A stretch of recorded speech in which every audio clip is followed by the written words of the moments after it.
seems. She sprinkles stardust in my dreams. It's magic. And in the morning when I rise, the mockingbirds all harmonize. It's magic. And when you want me, you just clap your hands, and I'll be with you right away. Yeah, then we'll float on a breeze while the leaves in the trees softly sing. Hey, hey, magic ways, my friend. You love the girl in magic ways, and it's true. I might as well give in. You cast a spell on all my nights and days with your sweet magic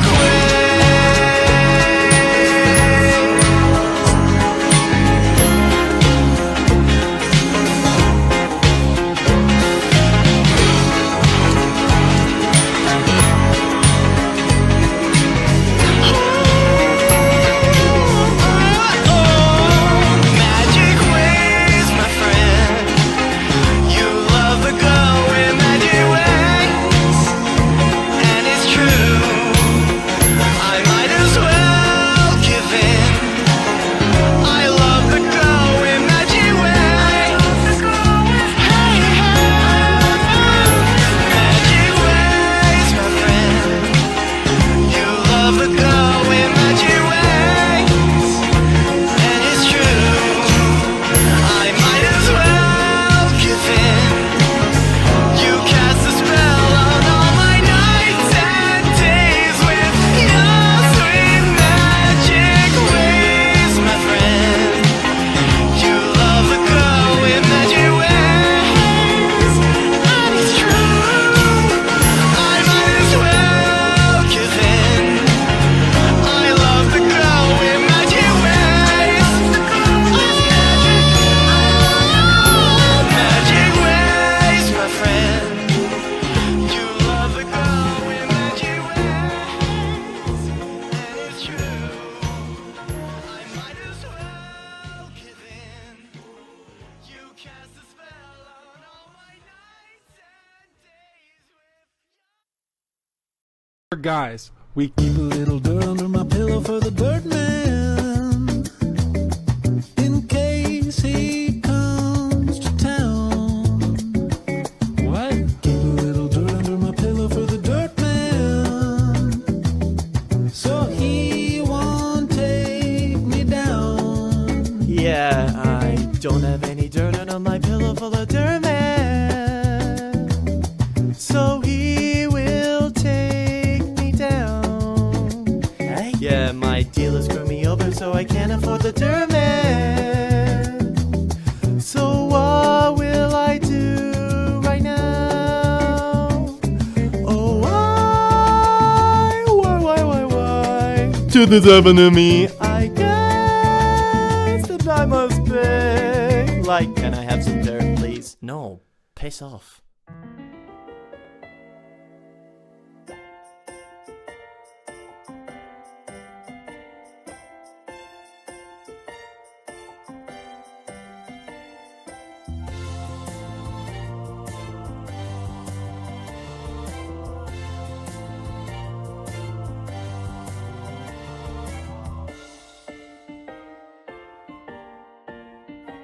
Are you all ready?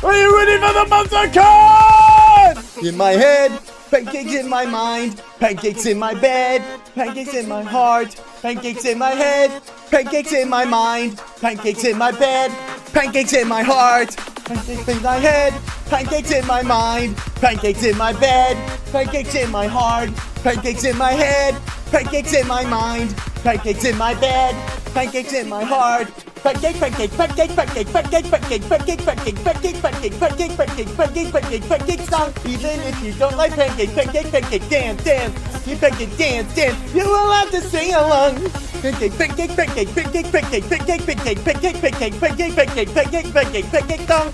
Even if you don't like pancake, pancake, pancake, dance, dance. Pancake, pancake, dance, dance. You will have to sing along. Hey, hyena! Chap, I warned you. Yep, and I didn't listen, baby! Cause it's the pancake! Baby! Okay, we're gonna stop there. Hello! My name is the Bastard Chap, and welcome to the Bastard Chap REPEADLY Plays. Today we, of course, are playing Monster Count with your boys and individuals that will be joining us shortly. But yes, and I hope you're doing well. Sorry for the bit of a tardiness. I just came back from the gym. You can already tell because I recently just shaved, and also my arm hurts. Both my arms really friggin' hurt. To many extents, to be exact. But that's neither here nor there. And I hope you're all doing well. Especially you, hyena, who just threw biscuits at me. I'll be having those shortly. Oh, and also, tomorrow will be Mother's Day. I'm not joking. If you haven't realized that, then you may want to... and by the way, when I say Mother's Day, I mean the British one, not the American one. Because for some reason time zones are very, very different apparently. And days apparently. But that's beside the point. Hopefully you've got something special. I know I have. What I've given my mother is a lovely, she travels a lot, so she's going to be given a pillow for her lumbar support. That way she can basically travel without her, the back of her back hurting a lot.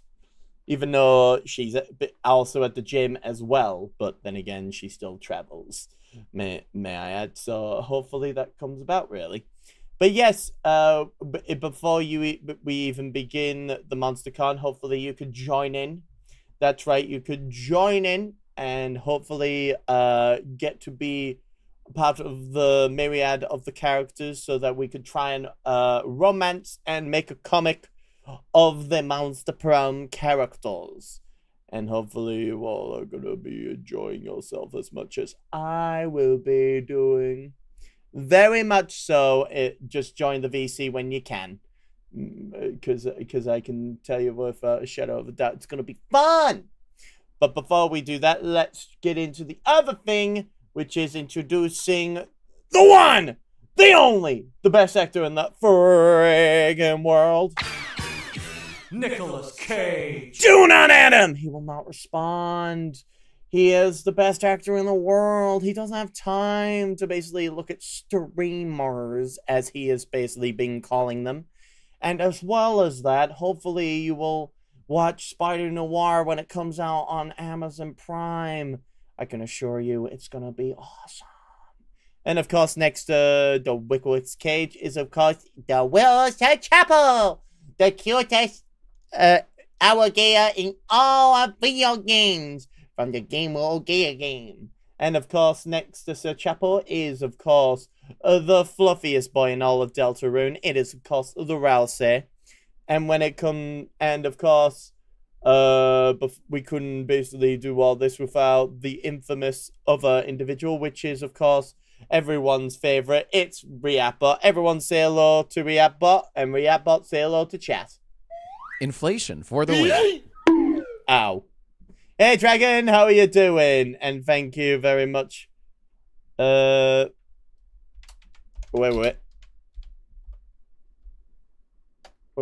I have something for this. Hang on.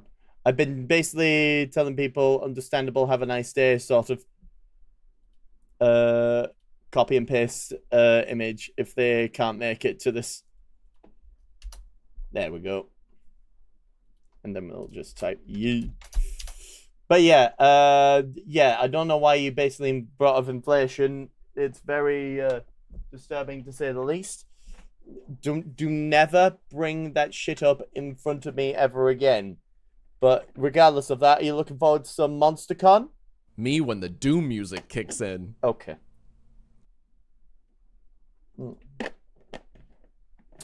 Thank you, I needed to hydrate, even though I did a lot of hydrating at the gym. I'm getting the muscles. Yes, the muscles. But yes, yeah, go back into your cave now.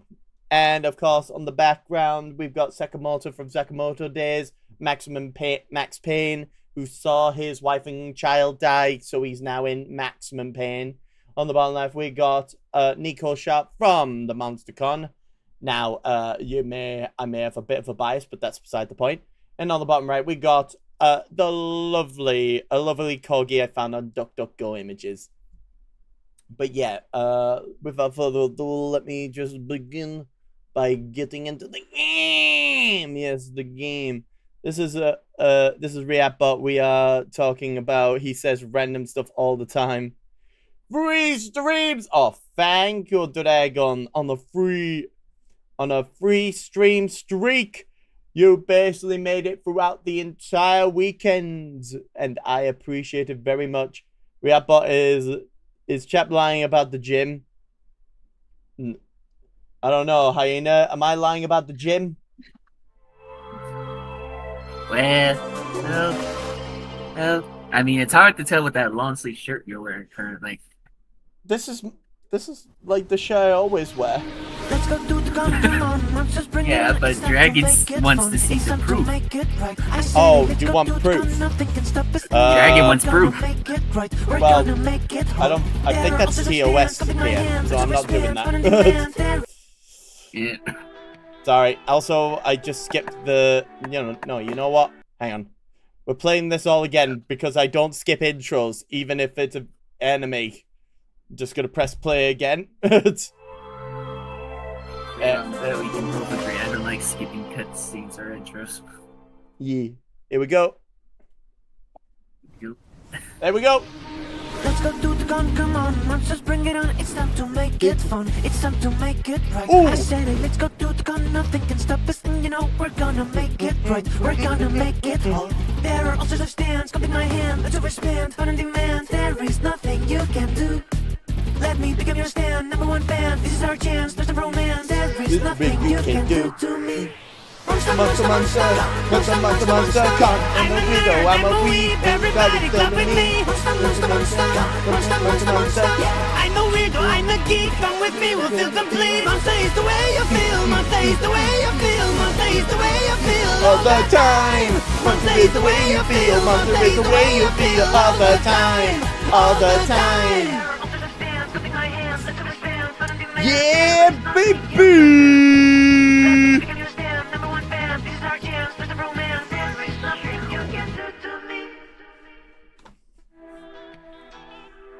Yes. So that's always the intro. I will never skip that shit. Am I right, Hyena? Yep.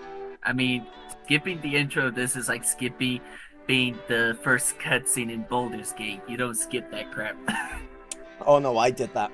Mainly because I'm wanting to invite a friend into the game, and the last thing I want to be waiting for is the intro scene. Mainly because it's just how I see it. Anyway, local. Do you know anyone else we should add to this before we get into it? Because I assume there may be one or two people you have in mind, or are you just... You mean besides our usual group? Usually we have Green Boy or Simi join us. Or Glitchy. Or Glitchy, yeah. Or JP. Yeah, actually, yeah, I forgot about JP. Oh my god, I forgot about JP. Ugly. Pancake, question mark. I've been basically just spamming that to certain people. Mainly just to see who will bite, really. And I think. mean, last time when you and I just did Monster Road Trip, we were so close to the magic ending, but then we Yeah. got the bad ending. Yeah, it was only because I didn't know that Milo's effect doesn't happen until after the exchange.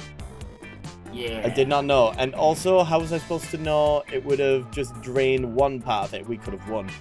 We could have won. You're right, though. We could have won. But at the end of the day, what can you do? What can you do? But yeah, let's give it a few seconds. So how's your week been? Yeah, been doing alright. I've just been doing my own thing. Recently been playing Poker at the Inventory when it got released. Oh, the remake. So that's been fun. Yep. So I've been having fun with that. Ah, have you got all the items? Have you got Sasha? Have you got Techno's wristwatch? By the way, I didn't. Did you? Not yet, but I did win in 4 tournaments in a row. Oh, in a row? What difficulty did you have it on? Normal. Alright. I mean, yeah, I would have had. Well, they only have 2 difficulties, normal and hard. Oh. So I'm trying normal first and then going hard. I will say, I knew I only knew 3 of the 4, which was Heavy from Team Fortress 2, because everyone knows him. Yep. Max from Sam and Max. Yep. And Strong Bad, mainly through what people have said. It's basically a website animation from a website that kept updating like the animations of Strong Bad, where he is just doing playful antics on people. Am I correct in saying that? Yeah. Give me an idea of what Strong Bad is about. Well, first off, he doesn't consider himself a wrestler. He considers him a wrestleman. A wrestleman. Yep. It's like his own unique species. Not to be confused with wrestlers. Okay, so what's his entire shtick? His entire shtick is like he's like the Deadpool of Telltale Games. And really hates the company, so he always makes jabs at Telltales whenever he gets a chance to, and all that other stuff. He even claimed in the game he has a unique dialogue with Max that he actually stole code from Telltale Games to his parent company, and they made a successful game about him in Guam. Okay, but what about, this is the thing, though. I did not know anything about Tycho, though, which is, apparently he's a web, like, some sort of, I don't want to say spy, some sort of individual that is tech-savvy and has, like, drama and stuff inside of a webcomic. Yeah, he is from a webcomic and knows his games. But yeah, other than that, yeah, the only way to fully know about Tycho is to read his webcomic. As for me, yesterday I just finished Bendy and the Dark Revival on stream. Wow. Yeah. And as well as that, I was also wanting to try. I was like on and off about like thinking about playing Arc Raiders, but instead I'm just trying to finish off Psychonauts 2 so that I can save some space on my Steam games. Mainly. Yeah, I mean, out of all the games, you and I can both agree that Baldur's Gate has like the highest amount. Oh my god, yeah. But at the end of the day, it's worth it to play with a certain friend and just go. I'll tell you this: we tried honor mode, and then a certain incident occurred, and let's just say he was all right with it, in the sense of like we could just honor the honor mode, and I think he basically noticed me going like, oh God, no! No, this is not how it's supposed to go! You said this is not how it was supposed to go! No! Oh God, I'm out of it! No, we can't have this! No! They're dying! And thus, as a result, we just basically had killed our characters and then just respawned in dishonor. It's mainly just due to the fact of one blunder caused that. And also, I'm playing the Dark Urge, and it's fair to say he convinced me to do it. And thus, I'm just like, what? And let's just put it like this, the Dark Urge is being a real bastard to me. I don't really... Well, to be fair, you have a choice as the Dark Urge. You can either go redeem route or I'm redeeming the Dark Urge. Nah, I'm doing the redeeming shit. I just want to get this shit out of my head. But yeah, that's beside the point. The point. But yeah. Anyway, let's start the game. You ready? Seems like it's just the two of us again, like in Monster Road Trip. Yeah, fair enough. Nothing wrong with that. Regular game? With just the two of us? Yeah, I'd say regular game. Alright. We've done Kawaii Future Bass, so it's either lo-fi beats, surf rock, retro, or fantasy vibes. Which one would you prefer? You know what? Let's try lo-fi beats this time. Fair enough. Yeah. Ah, SpookyCon. For some, it was just a nerdy convention, but for us, it was 4 days to celebrate our many passions and obsessions fiercely, unapologetically. And we weren't alone. Regardless of what you loved, you could always find people who'd make you feel seen and understood. Anywhere else, we might have been seen as weirdos and misfits. But here, we could finally feel like no matter who we were, we belonged. I wonder who I'm picking. Yeah, I wonder. There we go. Yep, called it. He, him pronoun. And you, who do you want to be? Let's see here. You know what? Let's see here. What characters haven't I played as yet? Well, you've got her, you got him, you got her, you got Aravi, you got Milo, you got Behemoth, and this guy. Well, I've played as Aravi and Milo, so I think those two last time. I think you already played this one. Oh, have I? Oh no, it was Green Boy. Yeah, no, Green Boy played that one. Yeah. All right. So those are the only two DLC characters I've played as, and as for the main 4 playable characters, which one do you want? You know what? I'll go. You know what? Go on. Let's have no DLCs this time. Make me the zombie. The zombie. All right. Yeah. Hyena. Because those two characters from what we saw in the ending cutscenes are BFFs. Pretty much. Anyway, moving on. But as dreamy as SpookyCon was, it also came with its own sets of pressures, some of which we already knew so well. At the end of those 4 days, the after-party loomed over our heads, posing that one evergreen question. Would we get a date for that night? As uncertainty plagued our hearts, we couldn't help but think of the 6 hottest nerds at the con. Zoe, an eldritch cutie who went from endless deity and harbinger of destruction to author of the renowned fanfic Liam Prom. Liam de Lioncourt for a hipster vampire whose standoffish demeanor hid the fact that he was truly a lovable dog. Doug Campbell, 24, a kind-hearted slime that was incredibly broke from supporting all the fandoms he loved. Omen, 25, an evil overlord who was recently freed from imprisonment in exchange for giving up her passions for stabbing people. Nico Sharp, 22, an over-the-top mimic who preferred cosplay over shapeshifting. even if they weren't the best at getting into character. And April 1st, 24. A Klein idol who was contractually obligated to bottle up all of her non-camera ready emotions inside cute mascots. It had to be one of them, but who? We had 4 days to gather some courage and shoot our shot. What was the worst that could happen? Being rejected and alone the rest of our life? Ha!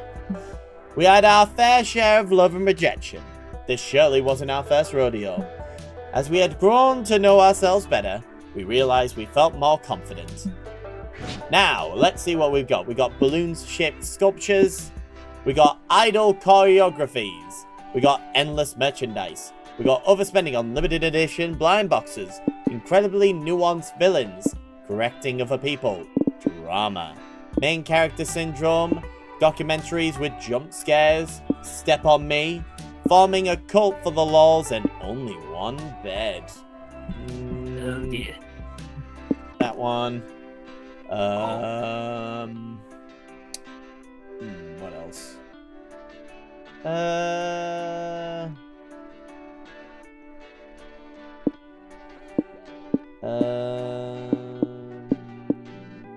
Oh, this one's going to be a bit difficult for me.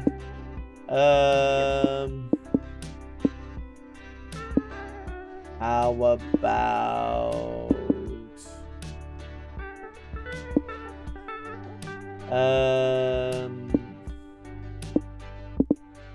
I guess main character syndrome.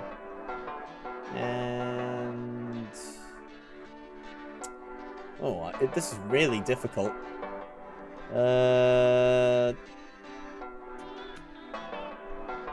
I guess... I mean...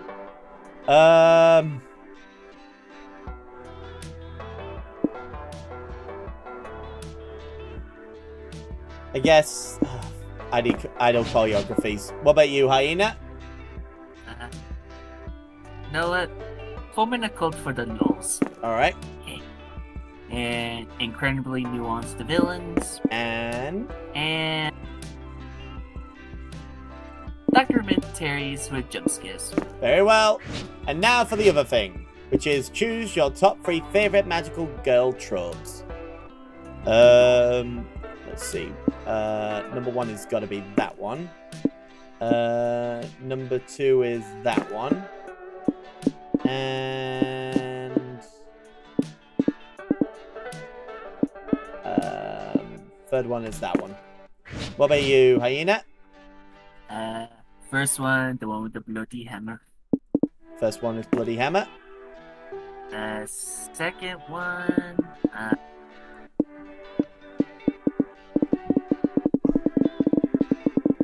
the one with the microphone and glasses.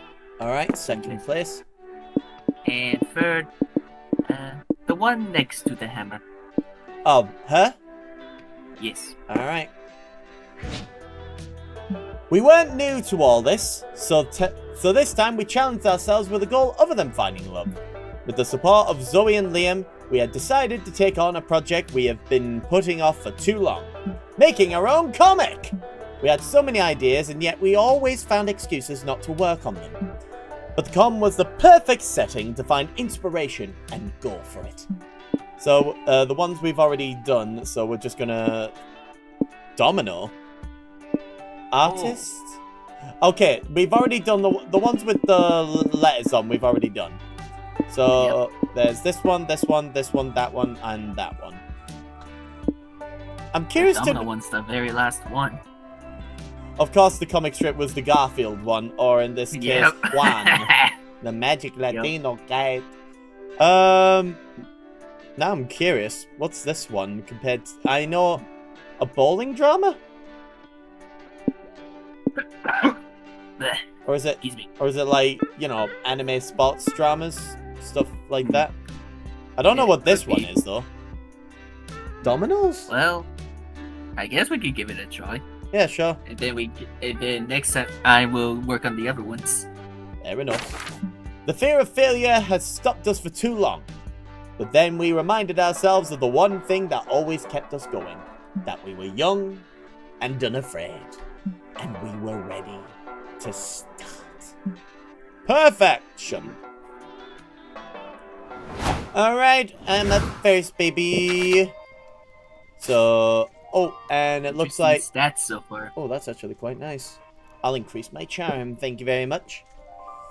I still love this one. You find a portrait artist... portrait? Yeah. You find a portrait artist at the artist alley. Apparently, he can accurately portray your soul. You've always wondered what your soul looks like. Buff, small and cute. Hey, maybe it's gingerhead. No, it's just you with a weird blue glow around you. But hey, that glow sure adds 2 charm to your looks. Lovely. Later, you and April meet with Nico and Zoe to check out the booth for Easy Cheesy, a popular mobile gacha game. I can't believe they're giving out free download codes for General Gorgonzola. We're gonna be the envy of the forums. Hold on, General! The White Ranger is coming to rescue you from your loot box prison! Do you want this? I Yeah, go. still don't get why this game is so popular. All you do is click on prize boxes and unlock characters, right? No, you don't understand! You click on prize boxes and unlock the coolest characters ever! Here, you can try it out on my phone. Fine. So I guess I just click here and... Oh, I unlocked someone. He's cute. Hello! Welcome to the Easy Jeezy booth! Here are the General Gorgonzola download codes! Give it to me. Yay! My life is now complete! Click, click. I got another one. You look so yummy. You seem like dedicated fans. What if I told you there were more exclusive characters you could unlock? I just say, slap my ass and call me mommy because I'm in. Me too! We're willing to do anything for these gachas, aren't we, Rangers? Uh-oh. It up must click. I love consumers with such single-minded devotion. You can have We're running 2 promotions right now. Just complete the necessary task and you'll get your prize. These tasks seem kind of sketch, but you're not one to question anything with such cool gachas on the line. What do you pick?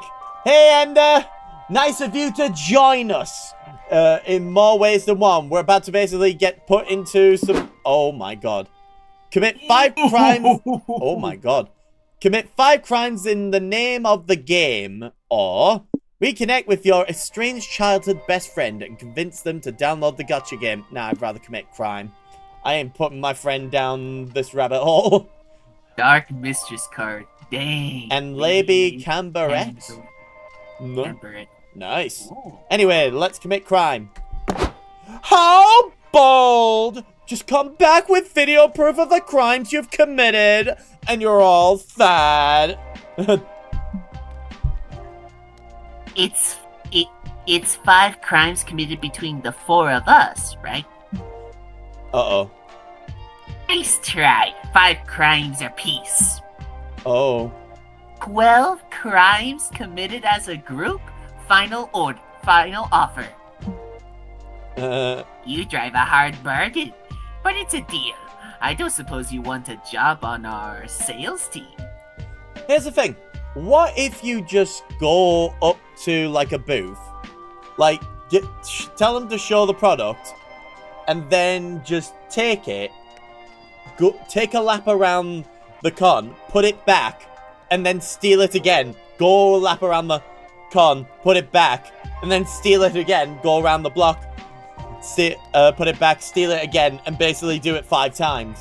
You've technically committed a crime 5 times, even if you rectified it 5 times. You know what I mean? I guess. Mm. Only if you hire known felons. Come on, gang. It's crime time. Oh, do we have to do crimes? Rangers are supposed to be good guys. Nico, there is a lady Camembert on the line. This is worth it. True. What was I thinking? Let's go! One glorious crime spree set to 2010's party rock anthem later. Let's see. We've got littering, vandalism, murder, Grand Theft Auto, another murder, arson, jaywalking. Oh, a triple murder? Points for style. And what's this? What's this one? I don't get it. Oh. 4 counts of voter fraud. Okay, there seems to be more than enough here. Here are your Lady Camembert download codes. You've earned them. Keep playing easy cheesy. Remember, we have blackmail material on you if you ever stop. Cool. Bye! That was fun. But I still don't get why you committed 2 extra murders, April. Oh. I wanted to be thorough in case any of you fell short. Aw, how thoughtful! You gain 2 boldness for committing crimes in the name of gotchas, but lose 2 charm. Great. You gained 2 charm and lost 2 charm. At least that's Oh, even. look at my stats! Ooh. Holy shit! Well, you need to get fun up, I guess. Yep. Alright. So fun for me. Let's see what I get. Oh, Go on. Classic. You're feeling lucky, so you enter a Poker 2 tournament. These nerds sure play hard. You get a royal flush, which would be great if one of the other players didn't play Zagrunt, commander of the Never Galaxy. I think that's a Magic the Gathering Lucky. card. Yep. Lucky for you, you had a helmet of chaos up your sleeve. You equip it on your royal flush and beat the shit out of Zagrunt. Heck yeah! Oh, nice! All this nonsense makes gambling at least +2 fun. Nice. You later exhaust yourself helping Omen and Doug set up chairs for the Liam Prom fan meetup. At least you get a free invite to the event out of it. Oh, wait. Oh, it's the cult. Most divine Zoe, we are honored to gather in celebration of your glorious, sexy literature. Hey, fam. I appreciate you coming out. And the esteemed Prophet Dog is here as well. What an auspicious occasion for our cult of fandom! I'm really more of a moderator than a prophet, but it's nice to finally meet another Zoe Stans in person. Prophet Dog, we beseech your wisdom on how to show our devotion to Zoe's epic tale. Shall we sacrifice a goat? Perhaps one with a man bun to be most on theme. Yeah. Smell the blood of the Liam goat. No. This room is carpeted. Go eat some refreshments and talk about which Liams are tops and which are bottoms. That'll bring me the most pleasure. It is an honor to receive a massive from the goddess herself to the snack table. Zoe, I finally see the appeal of this fan fiction thing. You never told me it garnered such a strong following of minions. Oh, I see. They're not minions, Omen. They're fans. I don't order them around. I just turn them on with my writing. Oh. What's the point of that? Surely you indulge them in at least some recreational torture. Recreational torture. She tortures us. She tortures us with her cliffhangers, maybe. She hates you all off cliffs? Zoe, you mad lass. I knew you still had some evil in you. Oh, I see. Damn, there's gotta be a way to make Omen understand what being in fandom's all about. Hyena, help us. When you're in a fandom, no one asks you why you wrote 500 pages of your favorite characters touching butts. They ask when you're releasing the next chapter. Strength in numbers. If you're part of a fandom, you can band together to defeat a horse. If you ever need to, for some reason. So, horse or, just next chapter. I'd say next chapter. Alright. I do not follow. Don't you have some characters you really like? Like, really like?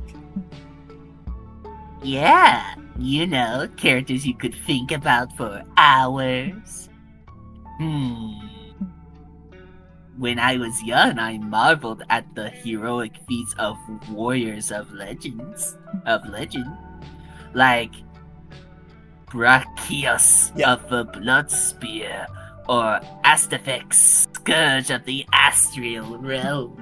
Okay. The people would gather, raise their drinks in pride, and sing of the warriors' heroic deeds around the fire. It was a magnificent time. Well, a fandom's pretty much just like that. But we gather on Discord and AO4 instead. I do like Discord on principle, but what are these 4 A's of which you speak of? It's a fanfiction archive. Let me search it for you. Baracus of the Blood Spear and Artifacts with an X, right? Of the Astral Realm. Here, there are 78 results. These are like pics? I mean, if you want to call it that. Pretty much. You can check the text to see if you might be interested in the story. Like this one. Plunging his blood spear into my heart. Yes, Astafex, enemies to lovers, only one bed, but still. Oh. I have always wondered what it would be like to feel Astafex rearing my hand. Oh no, you want Astafex X-Reader. Otherwise, you're only just going to be seeing someone else do that instead. Apparently, dozens of other people wanted the same thing, and now you can share that passion. See, Omen? Are fandoms cool or what? Shut up. I am reading. Oh dear. 3 hours later, Omen seems more convinced on this whole fandom thing. Progress. You gain +2 creativity, but lose -2 boldness. Lovely. Ah, well. Alright, time to oh wait, I already done charm. I may as well go into creativity then. You head to the front desk of the hotel to ask for an extra towel. They give you one. You're drunk with power, so you decide to test how many extra towels you can ask for before they tell you to stop. You manage to get 14 extra towels. Huh. What can you do with this many towels? You only needed 1. You decide to build a tower fort in your hotel room. You gain 2 creativity from such a magnificent architectural endeavor. Sometime later, you, Liam, Zoe, and Nico notice some teenagers giggling and playing in traffic near the convention center. What are you kids doing? Don't tell me dying in traffic is some dumb new tok-tok trend. Nah, that challenge went out ages ago. We're doing the Get Ease-a-Kite. Yep. Oh, Dragon Ball. Yep. Sorry, 1 second. I'm being told by Dragon to do 10 star jumps. Give me a moment. Wait. Alright. 1, 2, 3, 4, 5, 6, 7, 8, 9, 10. I did it. Ah, yes, the Isekai challenge. Oh, wait. Anyway. Nah, that challenge went out ages ago. We're doing the Get Isekai challenge. It's when you get hit by Bus-kun and wake up in another world. Why would you do that? Isn't it more common for Isekai protagonists to get hit by a truck? Oh, you're not helping, Nico. That's your only problem with this? You can have this nerd one. Yep. No, we crunched the numbers, and buses are the best way to end up in a fantasy realm. Oh, you'll be in a fantasy where realm, your alright? painfully interesting personality somehow makes you a hero. I mean, you'll be isekai'd into a hospital, and then you can live your life as a paraplegic. See how far you can get whilst using your tongue as a form of transport. Anyway. That sounds pretty unrealistic. Thank you. It's much more likely that Bus-kun will send you to a grim, dark world where everyone has inexplicably big boobs. Uh-oh. Which is still a win, but, you know, manage your own expectations. Wrong! If you get hit by a bus, the only place you'll get sent to is the ICU. I don't know, Liam. When I was a kid, a bus ran over my pet fish, and my parents said he got sent to a beautiful farm. So maybe getting isekai'd is real. Oh. First of all, how did your pet fish get run over? How the hell and fuck did a bus hit your fish? Even I want to know. I said the bus ran over my fish. You should pay attention when someone's reliving their trauma. Fine. Can someone help me convince these dumb kids not to do this? I'm not in the mood to witness a vehicular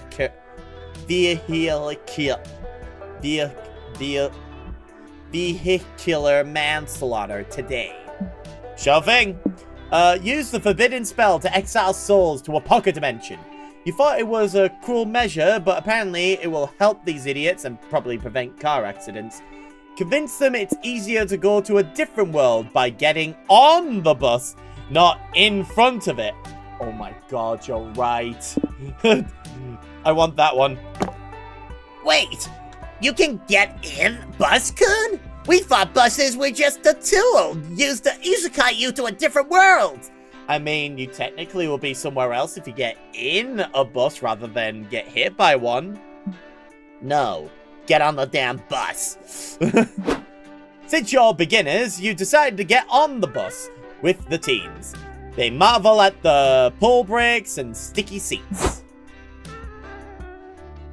So, when do we get to the fantasy world? Ask the bus driver. I'm sure she knows all the fantastic places this bus stop's at. Okay, hey lady, where's the next stop layout? Somewhere with dragons and big boobs? Next stop is... Oh, wait. Next stop is 2nd Street. Oh, wait. Or should it be much more feminine? I'm looking at her. She seems more friendly than she's letting on. Yeah. Next stop is 2nd Street. There aren't any dragons, but there's a pretty good burger joint. Oh. Do you want this one, or should I have this one? Sure. What about the one that comes after? Is it somewhere full of cute anime girls looking for mediocre boyfriends? No, but there's a giant great vegan burger stand. Just turn right on... Shut up about burgers already! No! Oh, okay. You know what? In Free Stomps, there's a world full of fantasy, just as you were asking. The teenagers wait impatiently until they get to the coveted bus stop. Sweet! Wait, you losers! I'm gonna fuck up Big T Dragon! Jesus Christ. Pause. Holy shit. You are too young to be thinking about that shit. Liam, isn't this the bad part of town? Yes, but if this stops them from trying to get run over by a bus, I say we did a good deed. Look at them. Look at them. Uh-oh. Hello, friendly merchant. I see you have a knife for me to buy. Is it enchanted to make girls like me? One of the kids gets stabbed. Yeah! Oh, well, still better than getting hit by a bus, right? Ah! Oi, mate, give us a fucking tenner. Your friends decide to go check out the one of those burger joints. You gain 2 charm for convincing the teens not to get hit by the bus, but still lose 2 smarts. Alright, I finally got my charm back. Alright, Hyena, where do you want to go? Let's see here. You've got basically boldness and smarts. I assume you want to increase smarts. Yeah, let's go smarts. Alright. Keys to a successful comic. Hey, I'm helping us out here, Number Chap. Look at 1, that. make 1 or several characters hot. 2, plan to hook early on. Number 3, add a shark. Sharks are cool. You go to the main stage to watch a panel on how to make a successful comic. Step 1, good artists copy, great artists steal. Uh-oh. Seems easy enough. There are lots of great comics out there to steal from, like Spider-Man. I see. Step 2, write what you know. Oh, you know plenty about Spider-Man. The future of your comic looks bright. Step 3, add a shock. Sharks are cool. Well, shit, you don't know all that much about sharks. More research will be needed. Still, maybe there's a spider shark comic by Hyena in the future. You gain +2 smarts from all you've learned. Lovely. Afterward, you join Zoe, Omen, and April. Oh, I got 3 ladies with me. Yep. To see a Q&A with one of the top 3D modelers in the video game industry. Hello, everybody! I'm Alice Garcia. I am Alice Garcia, and I am well known for 3D rendering the digestive systems of every character in the Splash Kaboom franchise. Did she say digestive systems? Now, I know that you're thinking what you are thinking. Alice, how did you manage to create such realistic, fully functioning organs for my favorite video game characters? I was most absurdly not thinking that. Well, there were challenges for sure. I had to study how Splash Turbo Mode would affect the shape and properties of his digestive system. These are important questions. No, they're not. Also, since Splash acquires other characters' abilities by eating them, I had to design an unusually large esophagus for him. Of course, that would never work in real life. Your esophagus would never be able to handle eating an entire person. Oh, Garfield one! Oh my god! That's new. That is new. I'll do this one. Mine handled it pretty well the other day when I ate. Yes, lasagna. A very big pizza! Was it a living person? I can see you're eager to learn more about my process, so I'm going to open the floor to questions. Me! Pick me! Okay, let's start with you. I prepared a list of questions about my favorite character, Pearl the Power Princess, if that's okay. Of course. I spent 60 full working hours modeling Pearl's digestive system, so I'll be happy to answer any questions related to it. I think I'll pass my turn to my good friend Hyena. I'm sure he has a digestion-related question of some sort. Okay. You take the challenge. Ask a question about the digestive system that wows the audience and woos your friends. When Splash Kaboom is hurt, he loses all his coins. Does that mean he somehow stores coins inside of him? And most importantly, which hole do they come out of? Oh, and also, ads are about to play, you know what that means. I've declared war, not because capitalism's a thorn in my side, around nostalgia for an America gone by. War's a people's war against the system that spiraled out our control. It's a war against the fucking forces of entropy. Understand? Do whatever it takes to stop him, defeat him, gut him. If I gotta kill, I'll kill. If I need your body, I'll fucking take it. Fucking hell. If you don't want to see those shitty ads, be sure to sub to this channel or go on the multi-stream on YouTube. Anyway, the next one. I've heard you can read the future by reading the entrails of a sacrificed animal. Can you check my innards and tell me if my job interview next week will go well? Alright. I don't... So, both of these sound fucking awful. Yeah, coin haul or job interview? Yeah, both of these sound awful as hell. Well, you have to pick one of them. I'd rather do the coin than the job, than having my innards ripped out. Coin it even is! though I'm a zombie. Well, when I was working on Splash Kaboom Adventures 4, I decided to take inspiration from real life.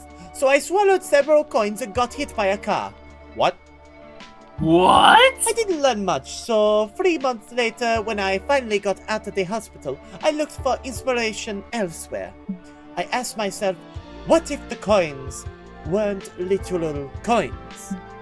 Ah, yes. The coins are a metaphor. Splash is losing his value as a hero. Liam, shut up. No, I actually realized metaphor is an insult to the craft, and that my question was dumb. The workings and byproducts of the digestive system are always literal. There's no place for emotions or nuance in the colon, only poop. And maybe coins too.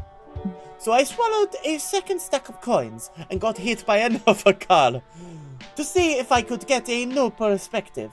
And this time, it worked! Yes. Yeah, you gotta admire the work ethic. So, to sum it up, yes, Splash does store the coins inside of him. As for the hole they come out of, now I know. But I will take the answer to the grave.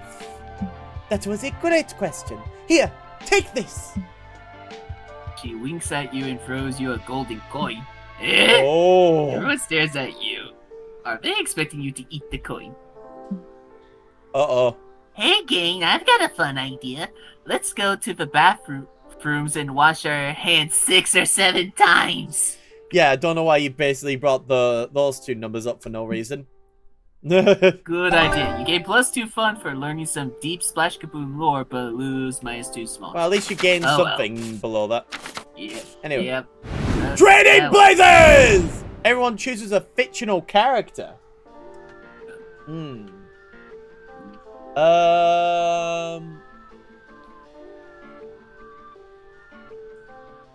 Big Bird. From Sesame Street. You're choosing the puppet bird? Yeah, Big Bird from Sesame Street. I think for me, I'm gonna go with Metal Sonic. Sonic. Alright, got it. Yeah. Player orders decided based on how much oh my god. So I win. No. Wait a second. No, but how can we know? But do you know how big Big Bird is? Hey, have you seen? He's got a big bottom. Is all I'm saying. You're saying he don't get feathery fun from there? Whilst we never see it because he's a child. He's from a children's show. While Sonic, you think he has bottom energy? Tell me how that makes sense. I win. I say we do random because this was stupid. No. Big Bird would happily take it. He ain't a top energy. You know I still that. think it would have been better with random because this was a stupid question. Well, I think I've got the right course of action. This was still a stupid question. Anyway, let's go and pair up with people. Oh, what an unbelievable stroke of luck. I get to basically hang up. Whoop! Hi, me here, vibing with chill game. Very well, Aiden. Enjoy your chill game whilst I go with Nico. And also, quick question, Aiden. Who has more bottom energy? Big Bird from Sesame Street or Metasonic? I am legitimately wanting to know. And to clarify, he's asking that because of the question we got when we did. Well, you trade wanted places. random. I think Big Bird. I want to know. Sorry, what did I come back to? Hey, Ender. Quick question. Who has more bottom energy? Big Bird from Sesame Street or Metasonic from Sonic the Hedgehog? But Subby. Subby is bottom energy. Huh? Yes, Ender. I want an answer. I want an answer now. I want an answer. Hey, Rehabot. Who do you think has more bottom energy? Big Bird or Metasonic? Bro looks like Coco Melon. Bro looks like Coco Melon. It is a children's character. Make no mistake about that. I want an answer. You gotta understand. By the way, I believe it was Big Bird, but our friend Hyena thinks it was just more of a random because it was a stupid question to begin with. But I like a tall bottom, but Big Bird doesn't give a bottom vibe. They give off an ace friend vibe. That's why I said random. I ain't buying it. I ain't buying that for 1 second, Aiden. Anyway, moving on.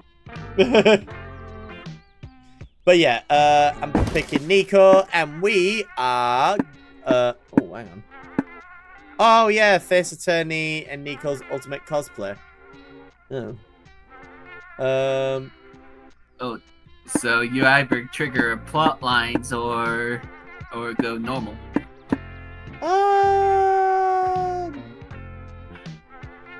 Now let's go out to dinner. You and Nico go out to a fancy restaurant. Nico arrives in full Naruto cosplay and explains that after dinner they're going to their tuning exam.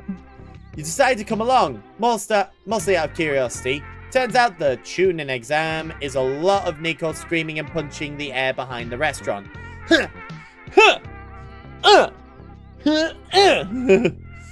You offer to be the exposition character in the stands, commenting on the match. You're supportive like that. And you, Hyena, which one do you want to go for? Well, let's see. I've done Omen and Liam, and I've also done April.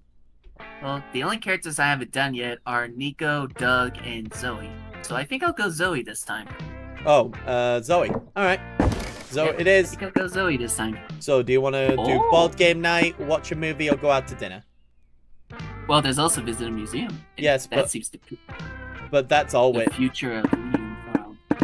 I think maybe go out to dinner would be a better course of action if you ask me. Do you just don't want me to get it like a secret ending for you?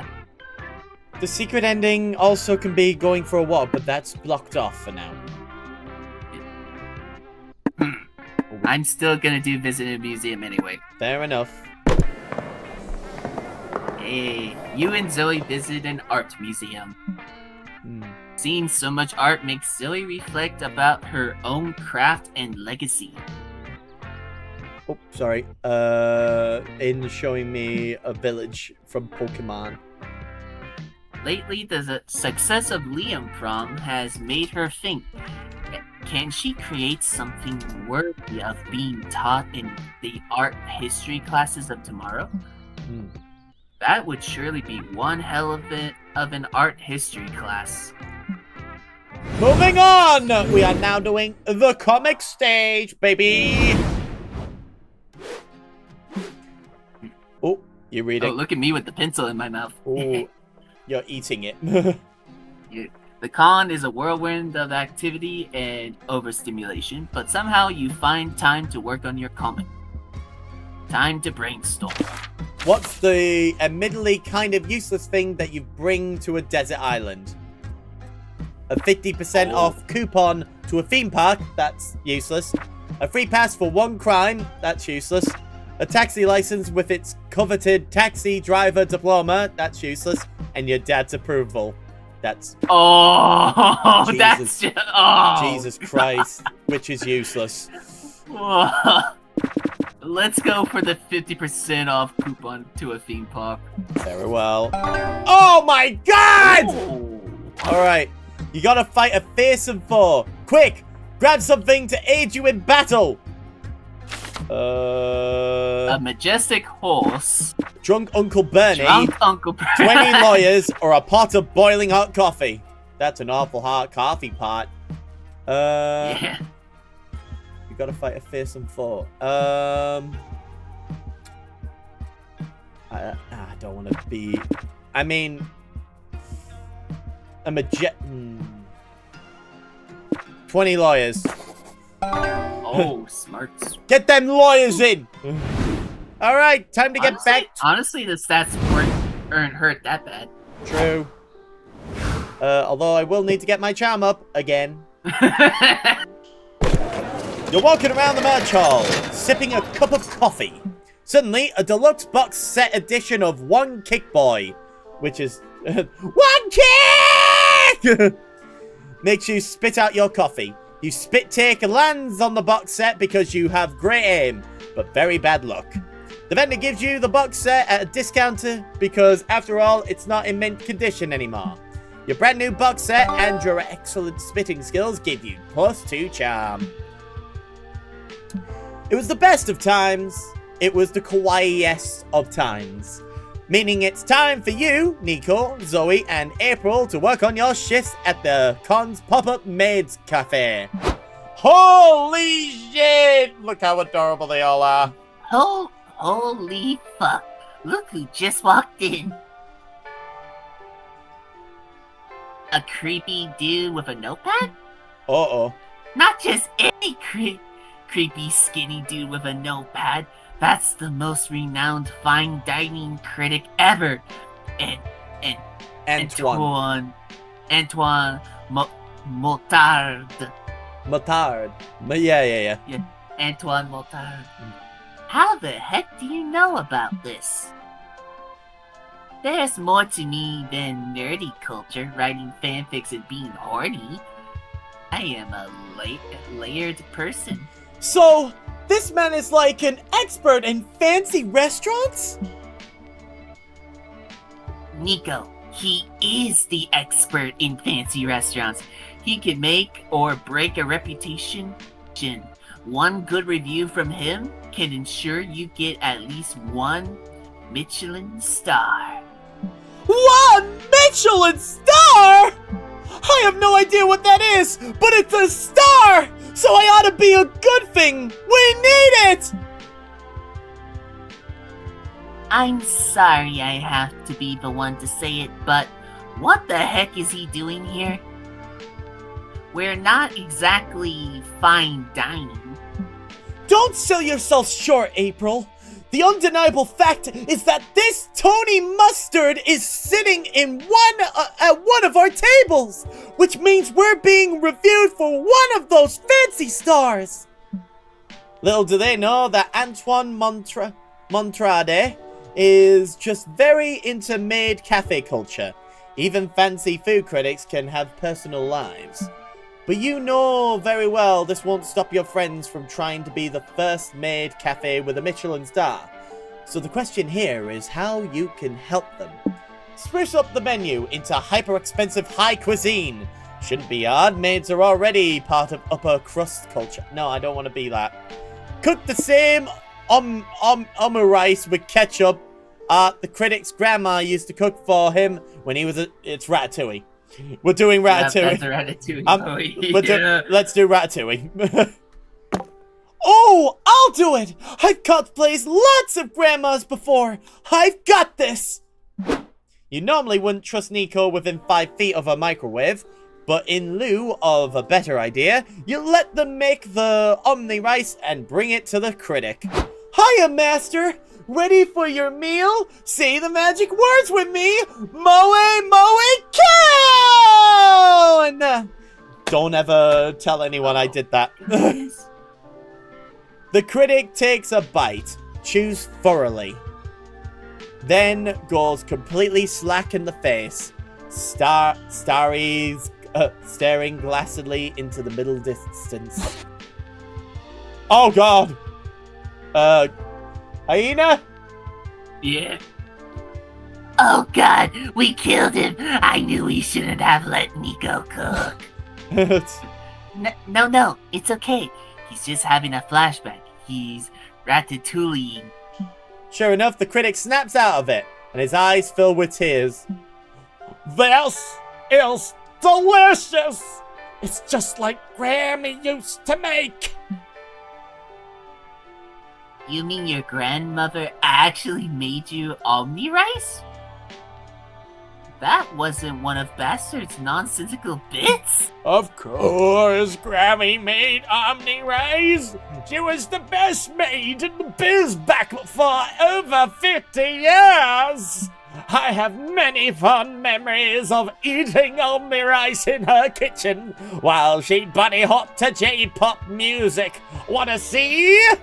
The critic opens his wallet and shows you few Polaroids of him posing with his granny, who's always wearing a cat maid outfit and making kissy faces. She wouldn't take a picture with me unless I paid her, of course, but her most kawaii grandson dances were worth every penny. I became a food critic to chase that warm feeling of childhood, but no fancy restaurant has ever managed to capture that. No problem. So are we gonna get free Michelin stars? What? No, this has been incredibly emotional for me. But that's not a solid criteria for getting Michelin stars. I have work ethics. But your grandma. I loved grandma, but she never had a Michelin star. No, today you've earned something much more valuable than a Michelin star.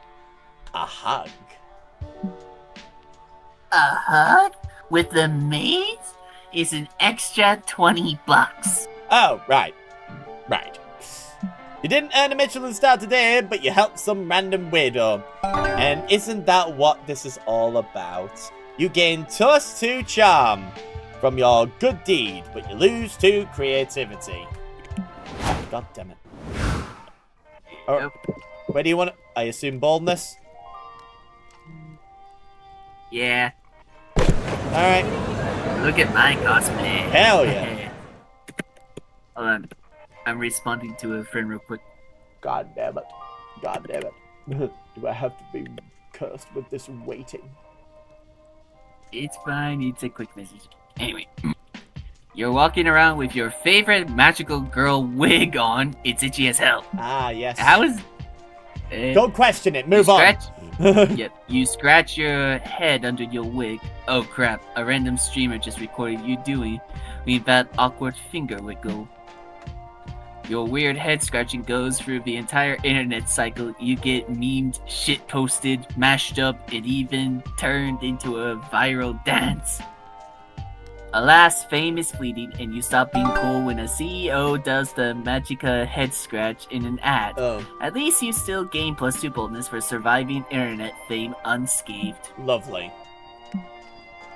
Afterward, you decide to check out the nerdy lingerie stand for scientific reasons. Oh. And find Zoe drooling over one of the display items. Hey, hyena. You here to stare at Garfield's lasagna too? I need that Lasagna. very fun. Yep, lasagna too. I need that furry fawn on my body. Okay. I wholeheartedly agree. Are you gonna buy it? I want to, but it's so rare and so expensive. Okay. But it's okay, because I have a plan. I'm going to sell the rights to Liam Prom. Oh. You mean your fanfic about an alternate reality filled with nothing but different iterations of Liam? Yep. Nice lore drop, by the way. Very natural. Ah. See, this big name publisher came to me a few months ago asking if they could adapt Liam Prom into an animated web series. I was hesitant because Liam Prom is my baby, and I didn't want some soulless executives changing it to fit their needs. But if I want this lingerie, some sacrifices must be made. I'm meeting with some company reps this afternoon to discuss the contracts and usage rights. I'm kinda nervous though. I'm not very business-minded.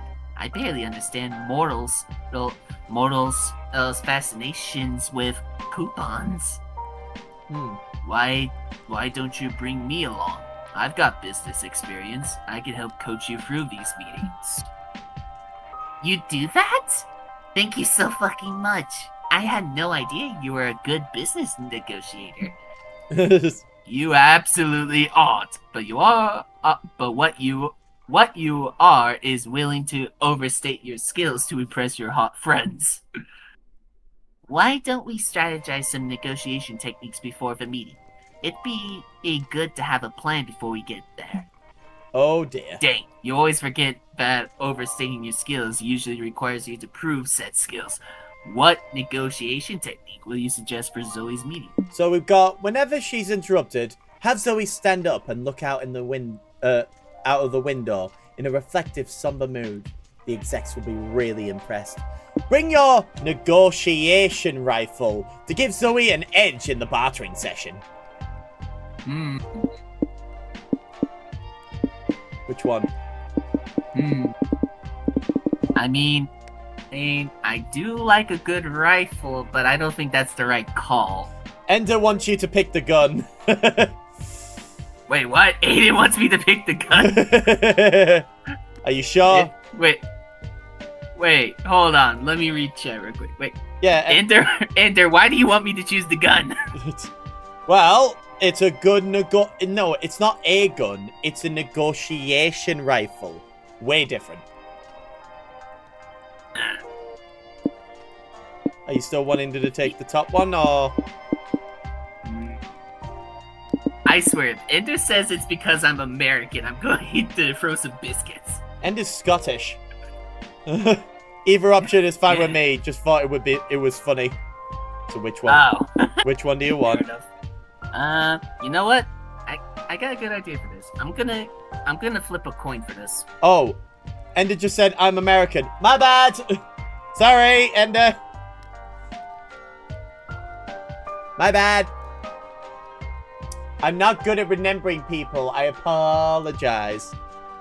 So you flipped a coin. What is it gonna be? No, not yet. I still need to get the coin thing set up. I mean, I've got my own coin. Would you like me to use mine? Sure. Heads for the first one, tails for the second one. All right. For the rifle. Let me just do this very quickly. Oh wait. Coin flip. Heads top, tails bottom. Does that sound right? Yep. All right. Here we go. Oh wait, that's the wrong one. My bad.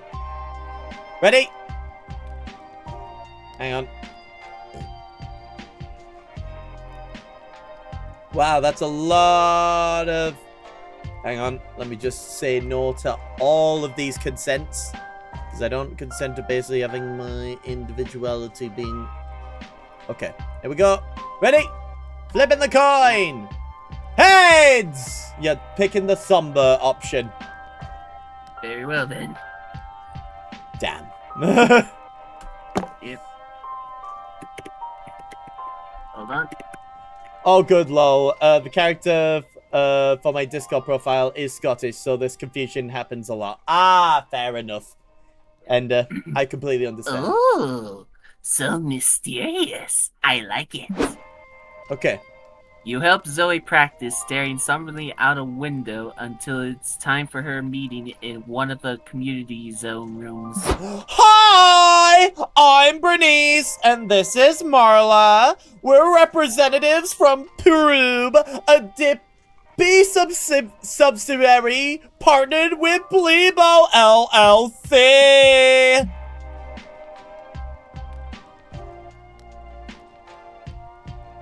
Well, isn't that a fun word salad? I'm Zoe, and this is my assistant. Yes, hi, whatever. Let's talk turkey. We're prepared to offer you a hefty lump sum for the rights for this Liam prom thing of yours. Wait, just a lump sum? You mentioned royalties in the email. Yeah, well, the shareholders didn't go for that. But our lump sum is still quite a generous compensation for your little fan fiction. Miss Zoe, why are you standing by the window? Try and People be walking down the streets. Does anything ever really change? try being more somber about it. Yep. What are you talking about? Nothing. Just contemplating. Please, continue.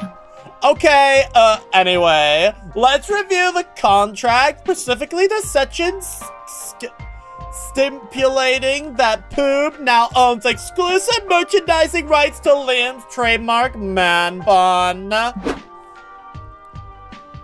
I miss those Halicon days of youth when I ruled this city. My fucking city. Are you trying to psych us out about the royalty or something? Look, maybe we can negotiate a small percentage? You should have discussed that with me first, Bernice.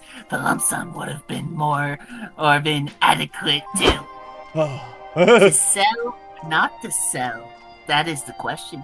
Whether 'tis nobler to suffer the crushing weight of capitalism, or to take arms and stay independently published.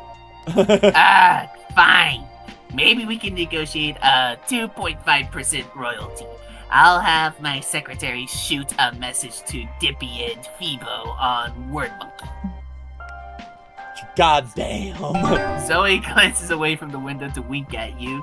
You gain +2 charm for helping her negotiate, but you also lose -2 boldness. No, the boldness. Oh well. Oh well.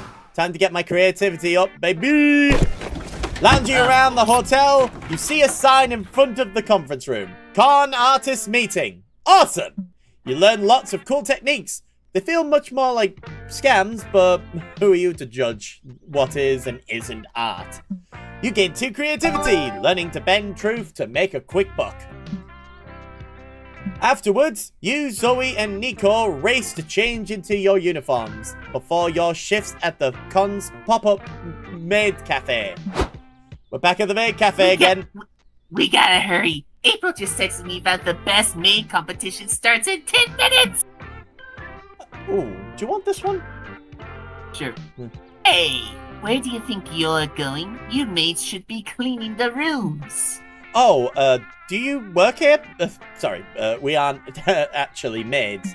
Maybe you're not, but I've committed to my maid persona, mind, body, and soul. Good for you. Here's a mop and a toilet scrubber. Clean room 1001 first. Chop chop.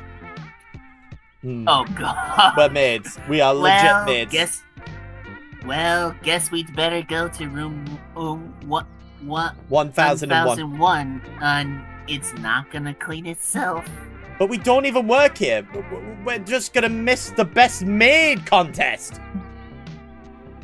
But how better to become the best maid than to clean some real, actual hotel rooms?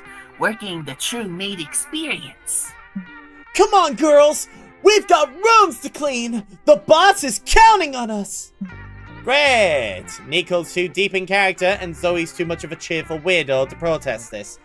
So you're stuck here until they either clean a room or die trying. The easiest course of action here would be to help them clean these rooms as fast as possible so you can go to the con. But how? You just gotta take advantage of the powerful maid magic. Recite together. Make it tidy, moe, moe, cute! That is definitely... That is definitely a Nico thing. Video game logic suggests you should check your maid class skill tree and spend XP to unlock some... No, I'm not doing that one. It's gonna be that one.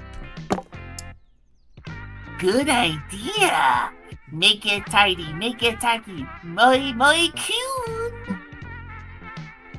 The room's not any cleaner. Maybe that spell only makes things more delicious? I'll lick the floor and check! Oh, God. What? Wait.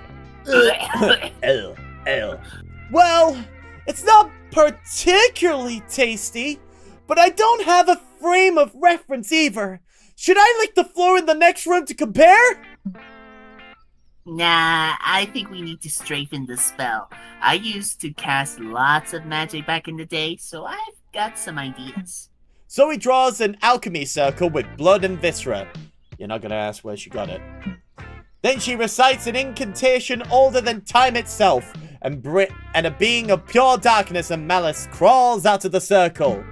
Whoa! Cool!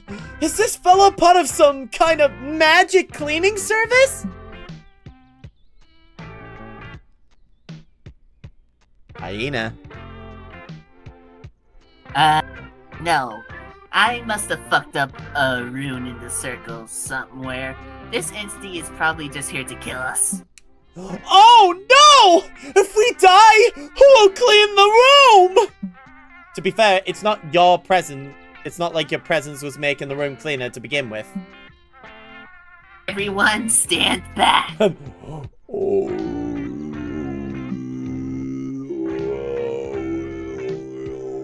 Zoe casts another spell. A giant bush crashes through the ceiling and kicks the evil creature back into the portal it crawled out of. Sorry that didn't work, but at least we're alive. Wait! Zoe! Your magic did do something! The floor tastes like hot dogs now! What? That's probably just because of all the... viscera. But thanks. Viscera, but yeah.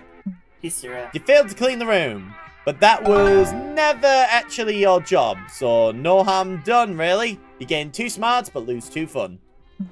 Alright, Hyena, you're up! Yep. Alright, let's see smarts. here. Or do you want to get fun up, but... Actually, you know, yeah, let's see here. What? If I... Well, you are trying to go for Zoe. Yeah. So which one would Zoe most go to? I feel like Zoe is more the creative fun type. But then again, would you... At least that... Do you want to go for fun then? I feel like she's the creative fun type, but I don't mind getting smarts up for a bit since my fun's pretty up there. Alright, you want that then? Yep. Alright, fighting game archetypes. The grappler. Big arms to grapple you. Usually they have kidneys. Misdirected urge for hugging people. You decide to watch a panel discussing fighting game archetypes. Your main goal is to determine which archetype you'd be. Are you a grappler? Or are you a zoner? Okay. By the end of the panel, you realize that you are the very rare lover. A highly inefficient archetype for fighting games. Makes sense. You are a better fit for a dating sim. By the way, this says ineffective, not inefficient. Ineffective archetype for fighting games. Makes sense. You're made for a dating sim. You gain +2 smarts for achieving such self-awareness. Lovely jubbly. A while later, Zoe invites you to a cafe to discuss her newest project. You can't wait for a sneak preview of the fanfic queen's latest work. So, the idea is that after Space Lord Taft gets killed in canon, he's reincarnated as a cashier at Wolfart. It'll be a true reverse isekai. Hello. Omen. Yep. Hello, friends. I see you are also patrons of what I've come to call hyperactive bitter bean juice. Did they not have coffee back in your day? Okay. No, they did. I just prefer my need for it. What are you working on?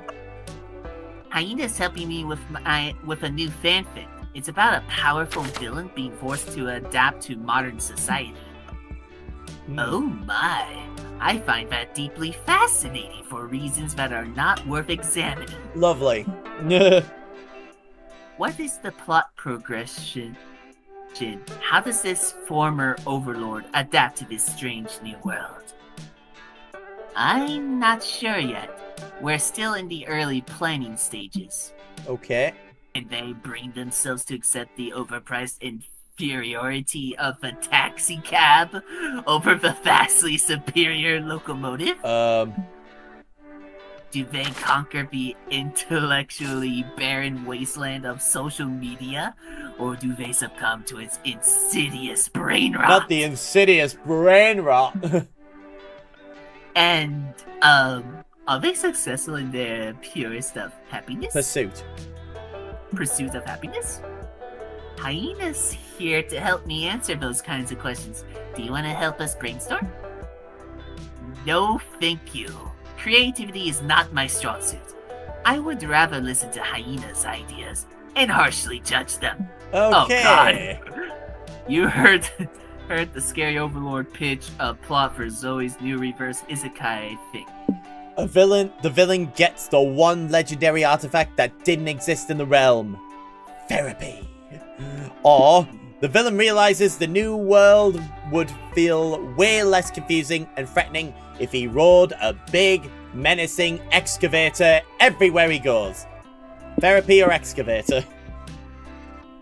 Let's try therapy. Therapy! Let's give it a shot. Huh? What is therapy exactly? Oh dear. I've never done it myself, but I think it's what people do when they have mental problems that require professional help. Oh, like hiring a plumber? I mean... Yeah, that's it, I think. Therapists are basically plumbers for your brain. Interesting. My brain has historically been clogged with bad thoughts, like a shit-filled toilet. What sort of instrument do therapists use to excavate these mental clogs? I think they just talk to you about your feelings. Sometimes the therapist makes the patient describe blobby, abstract art for some reason. For some reason, it usually makes them talk about their shitty dads. Okay, you didn't need to go there, but okay. Because I go to therapy. By the way, I forgot to mention, I go to therapy as well. But Yep. Yeah. How tedious. People pay for that kind of treatment?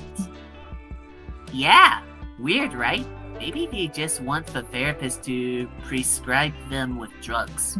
I see. Like heroin? Uh-oh. I had wondered why modern scientists disavowed such an effective cough suppressant. Heroin is not to do that. Not heroin. They prescribe exclusive designer drugs like Xanax and Zulofit. Yep. Whoa, those drugs must be quite strong. They sound as if they were named after ancient wizards. In a way, it does sound like that, now that you mention it. Yeah, modern medicine might as well be wizardry to me. Thank you for this information.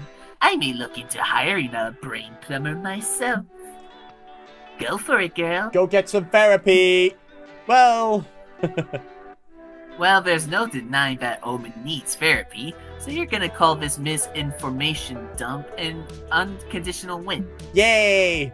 You gain +2 charm for encouraging your friend to get professional help, but lose -2 boldness for choosing self-improvement over a dope-ass excavator. Yeah, shush. You don't need the excavator. Anyway, Yeah. it's shopping time! Hey there. Here we go. Fancy a mystery box? Nobody knows what's in them. So pick one and we'll both find out. And we're just going to, There we go. And is it the idol? No, it's the moon! During your turn, the item changes all the sound effects. I think we know what the sound effect will be. Congratulations! You fucking bastard! How dare you! Okay, what do you want me to... Come in. Come in. Pick a box. Any box. Which one do you want me to have? If you choose to, or you want one for yourself.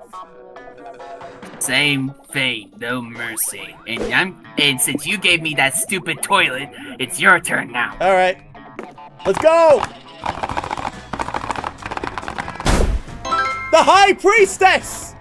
This item makes you hear an audience that acts quite erratically. Oh. Wait, you mean like a sitcom? I've got a sitcom audience. Ah, good choice. Only a true connoisseur would pick my best item at random. Time for the comic stages, baby. Love is fickle, but at least you have your comic to rely on. Time to brainstorm.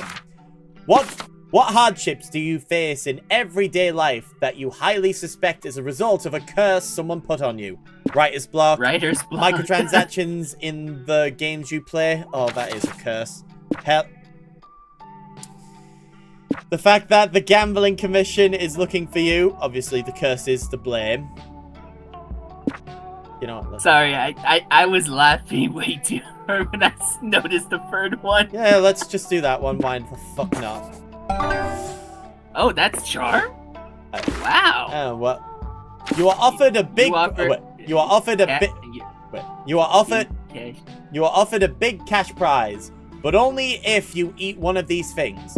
One of your own kidneys. You only need one anyhow. Your own parents. Mayonnaise straight from the jar. Or instead of choosing, ask if you can play for a bigger cash prize if you attempt to eat all 3 things.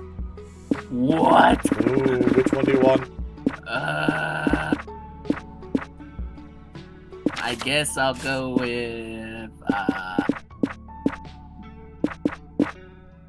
I don't really like mayonnaise, so... Your own kidney? Nah. Which one? Well, okay, I'm thinking like this as a zombie. I feel like as a zombie, I would have the capability to eat one of my own kidneys, but then again, some zombie turns have seen zombies eat their own parents if they were still alive. So you're picking your own parents? It's either that or all 3 things, because I can't choose between the first top 2. So is it this or that? You gotta pick one. Flip a coin. No. I can't decide. No. Would it help if I basically... Okay. Come on. What about wheel spin then? Oh, for goodness sake. Hey, Glitchy! Nice of you to join us. Unfortunately, though, we are practically halfway through this endeavor. But feel free to join us so you can basically help us with some voices, if you feel so inclined. Okay, first of all... Screw it, 4th one. Screw it. Okay, flip coin. Okay, here we go. So, here we go. It's either heads... Oh, wait. Flip a coin. And... Alright. Heads, parents, tails, the other thing. I can't read. Tails! All 3, baby! Glitchy just said he can't read. Oh, well. Well, then. That's an unfortunate thing to basically be illiterate on. All 3 things! Creativity has been risen. Now we are back on this. Yep. Hey, I wonder which one I should pick. Well, your charm's pretty up there now. I think I'm gonna pick boldness. Hey, you finally get to show off your cosplay that you've been working on. No. I was just hoping the audience was behind me. Reading out loud is not my strong skill, I see. You're walking around the lobby when you suddenly hear, "Look! It's Bastard!" When you turn around, nobody's looking at you. They're looking at somebody else. Somebody who's cosplaying you! When did you get famous? Are you part of a beloved video game franchise? There it is. There it is. There it is. I'm just basically like, where everybody knows your name. And more importantly, did that guy steal your clothes? There are too many questions in your head right now. Here, you need 2+ boldness to go on your own life without asking them. Damn. You, Liam, Zoe, and Nico were supposed to meet up in the lobby to go to the panel together, but you can't find Nico anywhere. You decided to call him. Yo, what's up, Bastard? Are you with Zoe and Liam? Yep, we're looking for your goofy ass. Where are you at? I don't know. I'm pretty sure I'm in the lobby. Or maybe the merch hall, or the bathroom, or something. I'm sorry, I'm really trying my best with the sitcom. How do you not know? Are you lost? A wizard is never lost. He is precisely where he means to be, even if he doesn't know exactly where that is. We'll find you. What do you see? I see 4 walls and, some carpets. And rolls out the bathroom. Only a psycho would carpet a bathroom. Wow. Can you identify any landmarks that will actually help us find you? I see a dog wearing a funny hat. What is this from?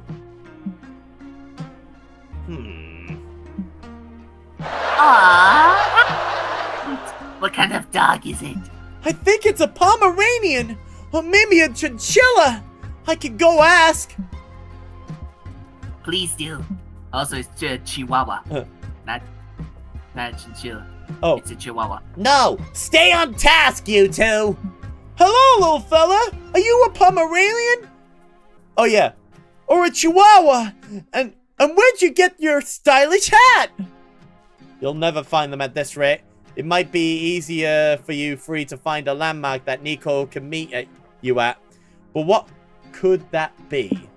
Build a 12-foot marble statue in your likeness. Nico knows what you look like, making this a very recognizable meeting point. Start a fire. A big fire would be very easy to see from a distance, especially indoors. Let's go for fire. We didn't start the fire. Counterpoint. Let's not light a fire indoors. Hyena. But Bastard's logic makes sense. Indoor fires are really easy to spot. They're also a huge safety hazard. Well, Liam, no plan is perfect. Besides, I already started the fire. You guessed as much from the fire alarm and screaming people. And now, we wait. Remind me how flammable are our bodies. I'm still getting used to this whole mortal realm thing. Where everybody knows your name. I found you guys! What's with all the fire? Wait, nobody told you... Wait, nobody told you to meet us by the fire. Why would you walk towards a fire in a burning building? I thought I could help. A true wizard is immune to elemental damage. Ow! Ow! Ow! I got an ember in my beard! Well, hey, problem solved. We found Nico. Yes, and it only cost us several people dying in a fire. Well, hey, this was a true trolley problem, you know. Oh, those problems that don't have a clear solution, so you have to make a tough choice. Right, of course. Kill innocents with fire or take more time to find Nico. Truly an unsolvable conundrum. It wasn't unsolvable. Yeah, We just solved it. there we go. Ah, Liam, so adorable yet so dumb. You're almost late to the panel because you had to stomp Nico's flaming beard out, but the fire trucks blocking all the traffic help you get to the main stage on time. You gain 2+ boldness and lose 2 creativity. What a conundrum, am I right? Oh!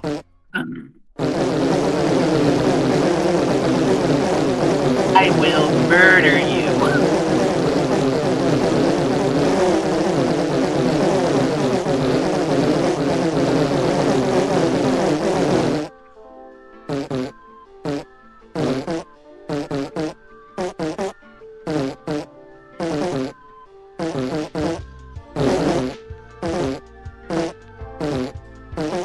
Chap, if you don't stop, I'm gonna click on Marbles Race. You forget how many points I have on your Twitch. Okay, moving on. Which one do you want? I assume Bolt. Oh, wait, you can't because I took it. I'm so sorry. It's, Fun instead? yeah. You attend an indie tabletop game showcase and get pulled into a Euro game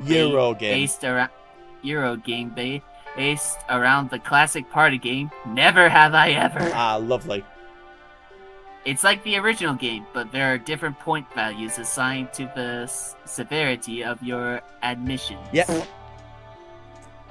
There are also sudden death rules. A own a friend mechanic and a robber somehow. 2 hours later, you decided that never will you ever play this game again. Lovely. At least you gain +2 fun hearing the embarrassing things the other players admitted. Lovely. Right after that, Zoe comes running up to you with Liam sauntering along behind her. Hey, there's my fearless assistant. Ready for another episode of dealing with corporate bullshit until Liam prom is sold and Zoe gets her garfield lingerie? I sure am, but why is Liam here? It's Liam prom, not hyena prom. Oh, uppity one. I've been hired as an official Liam consultant to make sure this all goes smoothly. Someone clearly woke up on the wrong side of the coffin today. Nevertheless, you tag along to the community zone where the execs have rented a room for this meeting. Ooh. Hello! We have limited time, and time is money, so let's get right to it. We're willing to offer Zoe the 2.5% royalty we discussed. We're also offering both of you an onboarding bonus and a free reusable water bottle. Wow! That all sounds too good to be true. Because it probably is. What are we expected to give you in return for these things? Nothing too big. Poop just wanted to make sure this amazing story more, how do I put this? Appealing to the average consumer. But doesn't Liam Prom's success speak for itself? Millions of people read it every... Oh. We're not talking about the unmarketable Zoomers on AO4 and Tumblr. We're talking about real customers. Yes, and our focus groups have shown that the titular Liam's personality isn't exactly universally beloved. Good! In addition, Poob has acquired some new sponsors, and they'd like to incorporate some light product placement into the Liam Prom web series. Blasphemy! I am not a product to be bought and sold.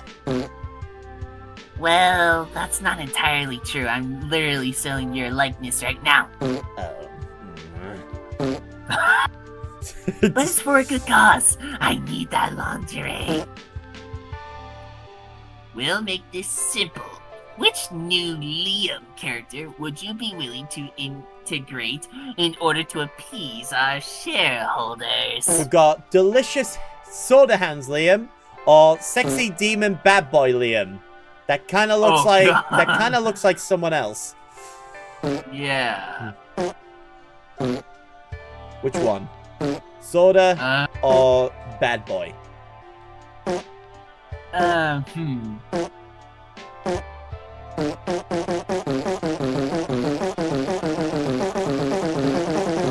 swear to God, stop with that shit. Sorry. Let's go soda. Let's try soda. You're my soda pop, my little soda pop. Okay, it sounds dumb, but no dumber than some of my other characters like Roadrunner Liam. No, Zoe. Roadrunner Liam has very legitimate reasons to exist. Nah, I literally just watched an old Roadrunner cartoon and was like, you know what? You know what would be even dumber than this? A Roadrunner with Liam's face on it. If you sign off on Soda Hands Liam, we have a soda brand willing to inject millions of dollars into the project. It would allow us to expand our merchandising sites and maybe even fund the Liam Prom dating sim you wanted to make.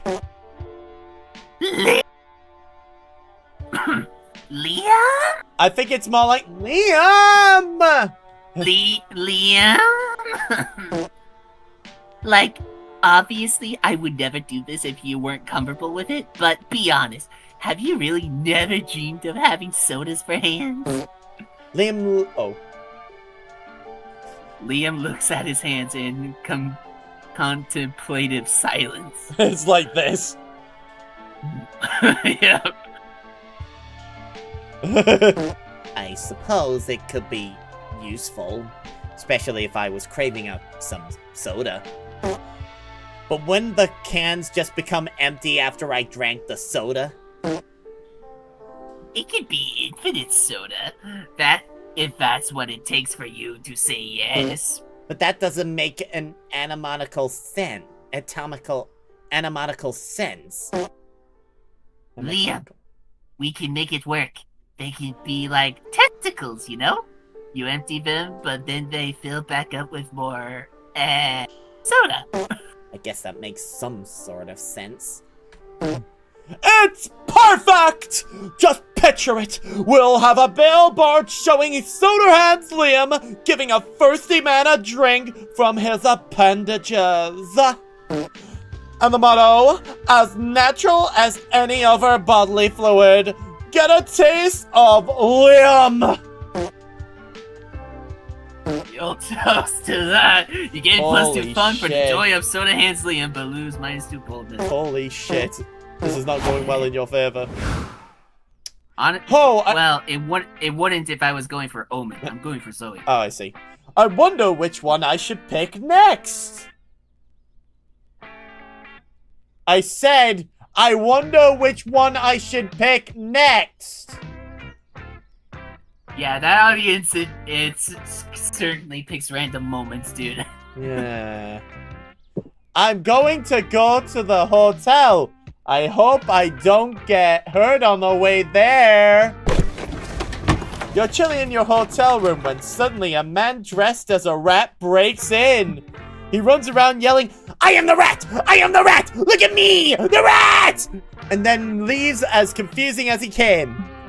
You call reception to complain. Ah, yes. That happens sometimes. Apologies, sir. We can compensate you with 2 creativity. Fuck it. You'll take that. A bit later, you go to their hotel's front desk to ask for some pillows that don't feel like cardboard, but find Zoe and Nico already arguing with the receptionist. Now see here. Now see here, see? We need to know what room the famous Dan Slee is staying in. It's very important to my investigation. Uh-huh.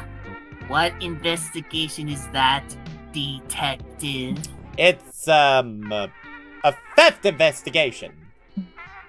And what did Mr. Slee supposedly steal? The hearts of millions of comic book fans!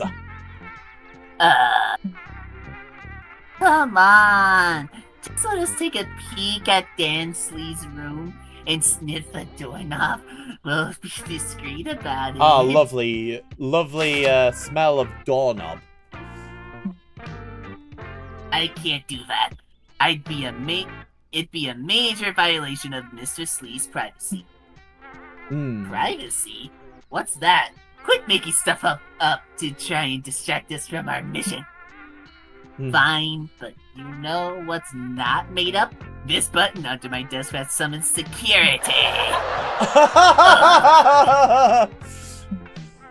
Bastard!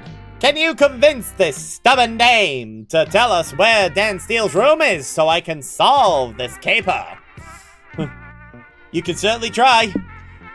Say you've been hired to jump up on the bed for 2 hours. Jump on the bed for 2 hours so that it's truly fluffy when Dan Slee is back. You know, oh, Stanley. Stanley. May he rest in peace and hopefully the elder abuse stops. You know, rich people stuff. See your professional hitman hired to kill Dan Slee. This will appeal to the receptionist's camaraderie, as you're both hardworking people going through your 9 to 5. Now let's go for, you know, rich people stuff. Oh, you should have said so sooner. Thank God. We finally hired some professionals so I don't have to do it today. I'm not even trained in bed fluffy thing, but when rich clients say jump, my manager says on which bed. Oh my God! The rich never hesitate to crush the destitute service workers under their heel. Yep, you should see some of the dumb requests people have made before. One time I had to fill the pool with spaghetti sauce because these stockbrokers wanted to take hallucinogens and be meatballs for a while. Wait, that is that actually sounds good taste. amazing, actually. Is that available? I want to get meatballed. I'm into this conversation. Here's the spare key to Dan Slee's room. Go ham. You all let yourselves into Dan Slee's empty hotel room and start jumping on the bed with childlike abandon. Whee! I can't believe we're jumping on the same bed where Dan Slee sleeps and or fucks. Soak it in, Nico. This is probably the closest we'll ever come to stardom.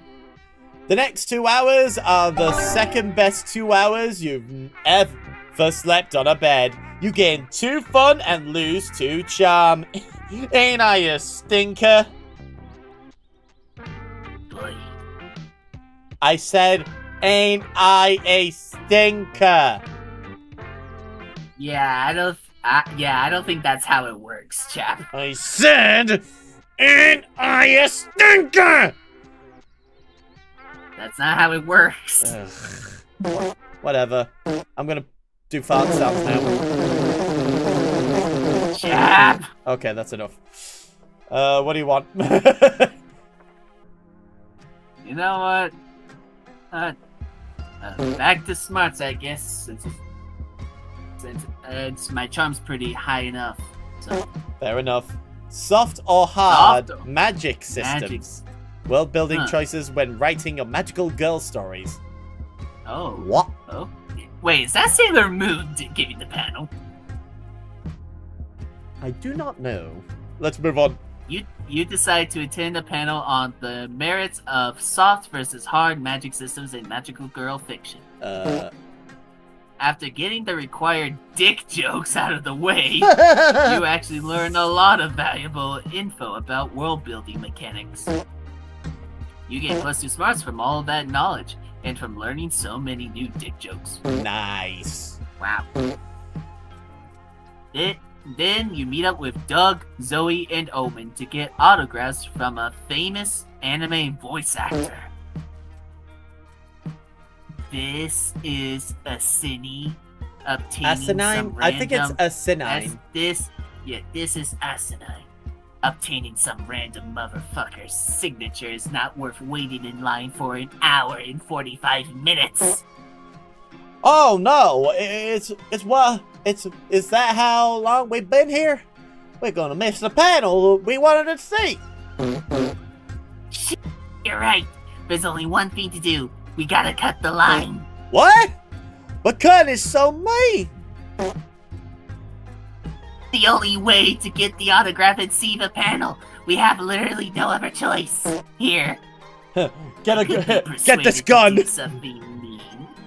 But will this not taint my redemption arc? Well, you were bent on world domination before. Line cutting is less evil than that. That's character growth, baby. What about me? I never did evil stuff before. Is my character shrinking? Nope. For you, Doug, this is an unexpected but welcome anti-hero moment that makes you more complex and cool. Oh, nice. But Zoe, you are also in the Redemption Arc program. Is this also progressing to a lesser evil for you? Oh. Oh no! Oh! You and Zoe lock eyes, recalling her past attempts to destroy all of reality. Yeah.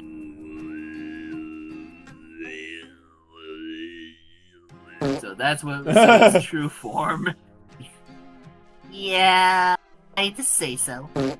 Then line cutting it is, but how will you do it without getting called out? Plant fake memories in a stranger's subconscious that you're old friends to make them think that they were saving a place in line for you. Start a second line. If anyone dares to question your ruse, just laugh and say, "Ha! Of course you wouldn't know about the VIP line." VIP line or second memories? Ow. Hey, thanks, Dragon. Well, this could be problematic. Which one? VIP or second memories? I have spilt everything. You know what?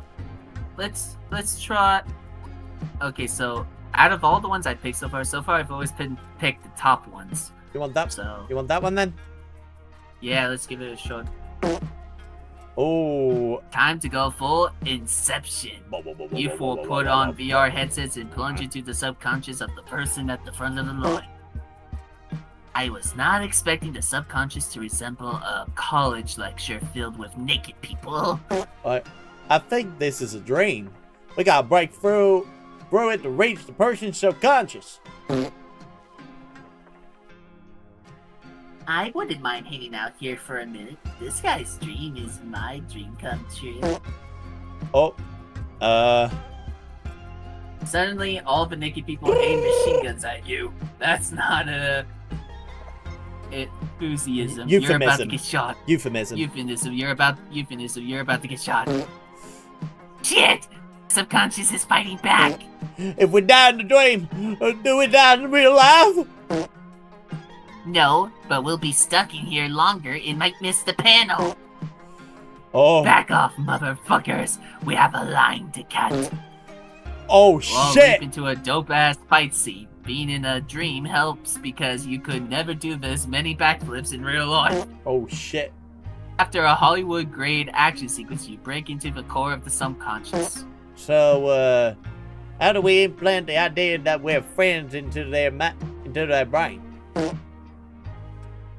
There is no time to strategize. I will beat it into his hippocampus. We are friends. These are friendship punches. You have no choice but to believe me. The dream suddenly ends. You're back in line catching weird stares for wearing VR headsets and Miming an action sequence. Whoa! Hey guys! I was wondering when my best friends would get here. I saved you a spot in line. Oh, and Omen, here's the $20 I owe you. Sorry I forgot to pay you back sooner. Not a problem at all, my friend. To get your autograph, then you all head to the panel Con etiquette. How to con the right way. The irony is lost on you, but you still get +2 smarts and lose -2 charm. Lovely. Trade places! Everyone chooses a movie. Ooh. What specific movies should we go for? I will go for... Saw, the first one. What'd you say? Saw, the first one. As in, Saw the movie. For me, you know what? I'll go with a classic. Shrek And Saw. Player order decided based on which movie would be the funniest if it had a surprise cameo by me! Oh. What? I mean, you're already... I mean, aren't you technically a part-time actor? Making a cameo in, like, an animation would be right up your alley. I mean, it would. But, I mean, would... You know what? Saw's been falling off lately, so yeah, I would love Shrek. Nothing more. Yeah. Yeah, here you go. Yeah. Yay. Shrek for the win. Shrek for the win. What are you doing, my swamp? But on the bright side, at least Nico and Zoe aren't sitting together. Alright, so, Zoe? Yep. Time to talk with Zoe. So, finding success, you want to talk about finding success as a creator, the redemption arc program, or all about Liam Prom? Finding success as a creator. Let's try that. It's been a ride. Of course, there's a lot of upsides, which are all the ones you can imagine. It's affirming to see so many people connect with what you create, that's for sure. Writing fanfics for a small, dedicated audience was super fun too, but I can't complain about having a much more sizable fan base. Yeah, I imagine Liam Prom has opened you to new experiences as a creator. It has. Now I see lots of fans craving a new chapter, writing pages on pages of theories, shipping their favorite Liams. I personally ship Catboy Maid Liam with Buff Liam. Jeez. Oh, a bit of a crack ship. I like that. But yeah, now I receive much more input, much more praise, much more opportunities. That makes me so happy for you. Thanks. There's still some downsides though. So many people feel connected to Liam Prom now. Now it gives me a sort of responsibility. For instance, how could I work on new, weird, silly ideas when the logical thing is to keep expanding this beloved and profitable thing I created? Would you prefer not to work on Liam Prom? Nah, I love spending time with my academy of dumb, adorable Liams. Yeah, I see. It's just that it gets a bit more complicated. You start at, what is the thing I really want to do? But the bigger you grow, the more variables chain you. What's smartest? What's most responsible? What's most profitable? Bleh, look at me complaining about, let me check my notes. finding success with a project I'm actually quite passionate about. Nah, Zoe, it's hella valid to feel stressed. Thanks. You and Zoe and you spend the next few hours decompressing by watching a chill, cute girls doing cute things kind of anime. It proves to be a balm for the soul. It's balm. A balm for the soul. Yep. And me with Nico Chap. Here we go. Talk about anime.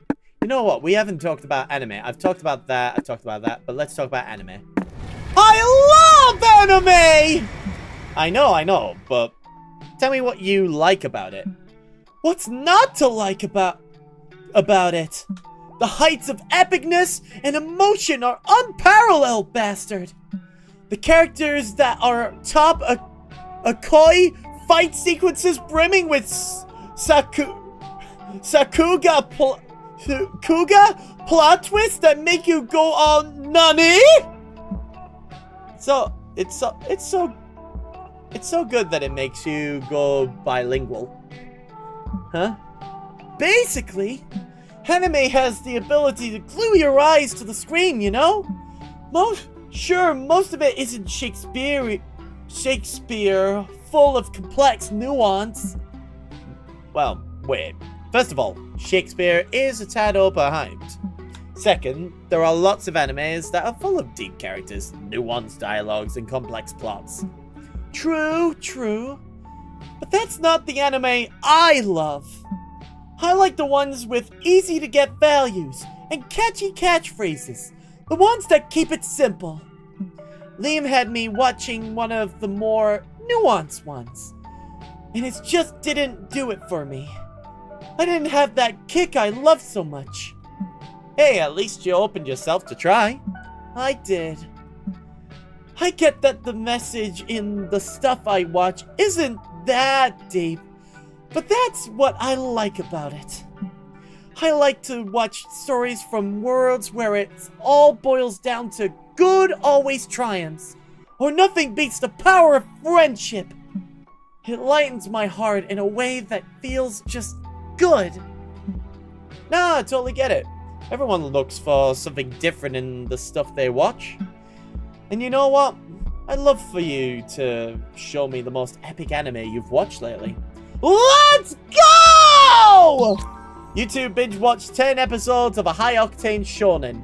It's true it won't win an Academy Award for its script, but who cares? It has you both roaring at the screen. Time for comics! Alright. It's the final day. Here we go. Before you know it, the con's almost over. And it's time to put the finishing touches on your comic. Bring it home with one last brainstorming session. What's legal that should be illegal? Playing beach volleyball? No. Gazing at sculptures of hot, beautiful Greek men? No. Playing domino? Online. Or a knife fight? Nah, playing domino online. Like, that's Really? I mean, how are you gonna get that domino, bitch? On that. Okay, we go. And what about you? What's the one thing they should be teaching at schools? Things you should not try to eat. How to build a Ferris wheel. Proper etiquette during time travel. Or parts of the body you should avoid getting shot in. Oh. You know what? Let's do parts of the body you should avoid getting shot in. Fair enough. Oh, it's boldness. Oh, Hey. shit. Things you should try not to eat. Well, Ender chose that one, but unfortunately, it's not your turn. Also... Chap, Okay. I swear I will do marble race if you don't stop with that. do you want boldness? Might as well. Let's get it short. Fair enough. Walking around the lobby, you see a kid tripping over and scratching his knee. Stupid kids. When will they learn? Ha! Still, you take pity on him and try to comfort him. You tell him not to cry, for there are worse things than scratching your knees. Things like war, famine, or that time you forgot your pants at home. Fuck, why did you have to remember that? Now you're crying too. After 15 minutes of bawling your old eyes out, you decide to be brave and go on with your life, unlike this stupid would-be kid. Way to go, you gave +2 boldness. Dumbass kid. Hey, Hyena, before you go off and do some hijinks, can I borrow your legal expertise one last time? Ooh. Today's the big day. I'm signing the contract to sell Liam Prom and buying my lingerie. If you help me close this deal, I might let you see me in it. If you'd be into that. Holy Fuck shit! yeah! Holy You haul shit! Zoe like a horny duckling into the meeting room. Hey! There's our favorite little rising star! We have the contract here for you. We've even put sticky notes where you need to sign so you don't have to read it! Wow, that's so convenient. Zoe, I think we should still read the contract. Oh, you think so? Good thing you're here. You and Zoe spent several minutes reading the contract. It's not great. I see my 2.5% royalty included here, but why does it say it'll be paid out in Liam coin? That's our new patented cryptocurrency! It'll definitely probably appreciate in value, maybe. And what's this clause about an arranged marriage to the princess of Monaco? Monaco, but yeah, you got Of that. Monaco? Yeah. Oh, that's not for you. Bernice, your team must have mixed in some pages from a different contract. Whoops! Yeah, definitely not for you. I'll have my interns fired and replaced by Monday. Is the clause about consenting to live in the publishing office's basement with the other content farmers also a mistake? No, that one's for you. The upside is that it offers a hybrid work from home schedule. Oh shit. Your home being the basement, of course. We just retailed it. Ooh la la. Bad vibes. Trying to from make this Zoe a fucking slave! It would appeal so. I don't feel like I should sign this contract in this state. Perhaps we can make some compromises, but be aware that you won't get everything you want. That's just the nature of business. Now I can. Yeah, Oh. I guess. But still, some of these clauses are straight up whack. Hyena, which one do you think we should get rid of? I must warn you, this one is like Monster Camp, where you need to basically think which one has the highest stat in two of these options. The one stating the corporation retains the rights to Liam. Not the IP, but Liam himself. You're not ready to say goodbye yet. The clause that states that Zoe must eat a tuna sandwich as a part of a marketing strategy. Everyone knows Zoe hates tuna sandwiches. So, which one? Oh, so one's either creativity and the other's fun. Because, let's see here. Because, from past game, because, and I'm only getting this information from our Zoe Simp expert, mind you. Mm-hmm. So, Top or let's bottom? see here. I mean, I've done top every single time so far. But do you think that's the But- highest stat? Well, only one way to find out. But,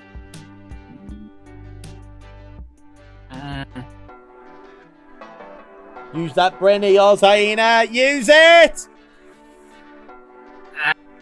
okay.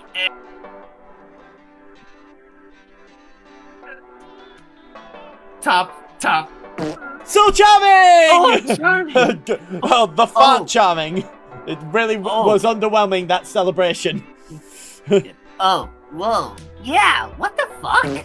Why the surprise? We're buying the rights to Liam Prom, which is based on your friend's likeness. Ergo, we're buying Liam! I feel like Liam should get a say in that at the very least. I'm gonna call him.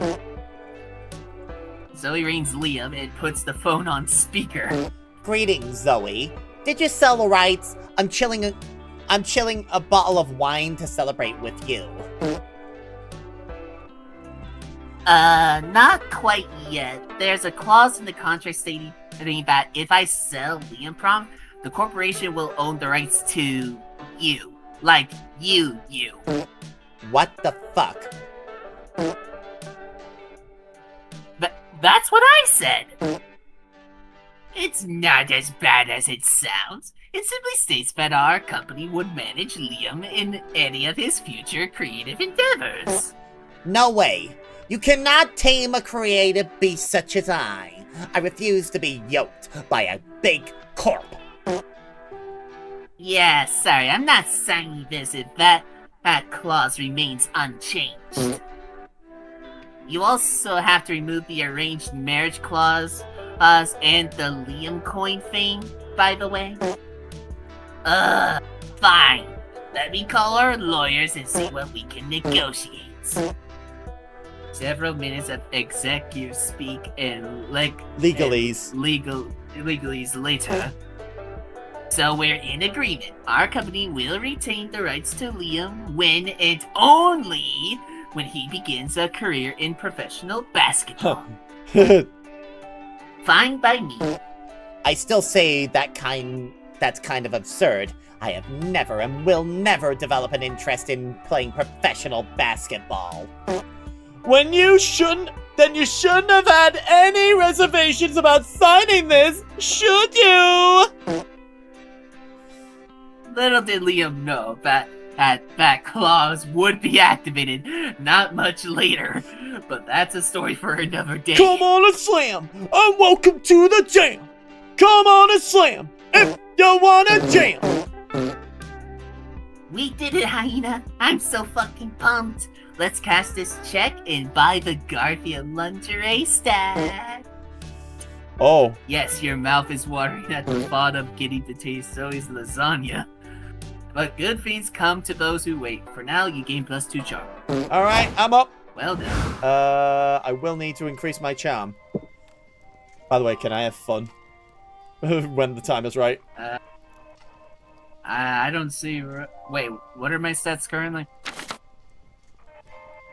Oh, my stats are 13 and creativity 15. Yeah, I think it's safe to have fun. Actually, wait. No, because, actually, no. I'll take fun and then charm. Is that alright with you? Yeah. Fun first, then charm. Got it! There's a Smash Your Bros tournament going on at the community zone. Oh my god. You sign up because love always trumps violence. The match all involves 8 players, each and... you know what I'm doing. Each and things get horny and confusing quite fast. In the end, it's very hard to tell who actually won, but you all surely got 2+ fun in the process.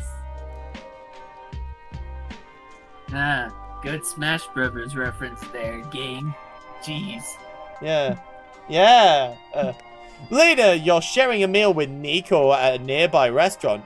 What could be more romantic than a candlelit meal for 2? Ah! This mana-filled margarita tantalizes my magic palette! My spell slots are fully replenished! Well, maybe it'd be more romantic if they weren't cosplaying right now, but hey! Nico wouldn't be Nico if they weren't wearing cosplay. Fuck, sorry. I got distracted by the thought of Nico not wearing cosplay. Or anything else. So, bastards! Where shall our adventure take us next? Perhaps to the tailor! I'm overdue for a new robe! Maybe, but I was wondering... maybe, but I was wondering if we could do something more... intimate? Oh! I see what you mean! You want to swap backstories. Mine is long since wizardry is older than time itself.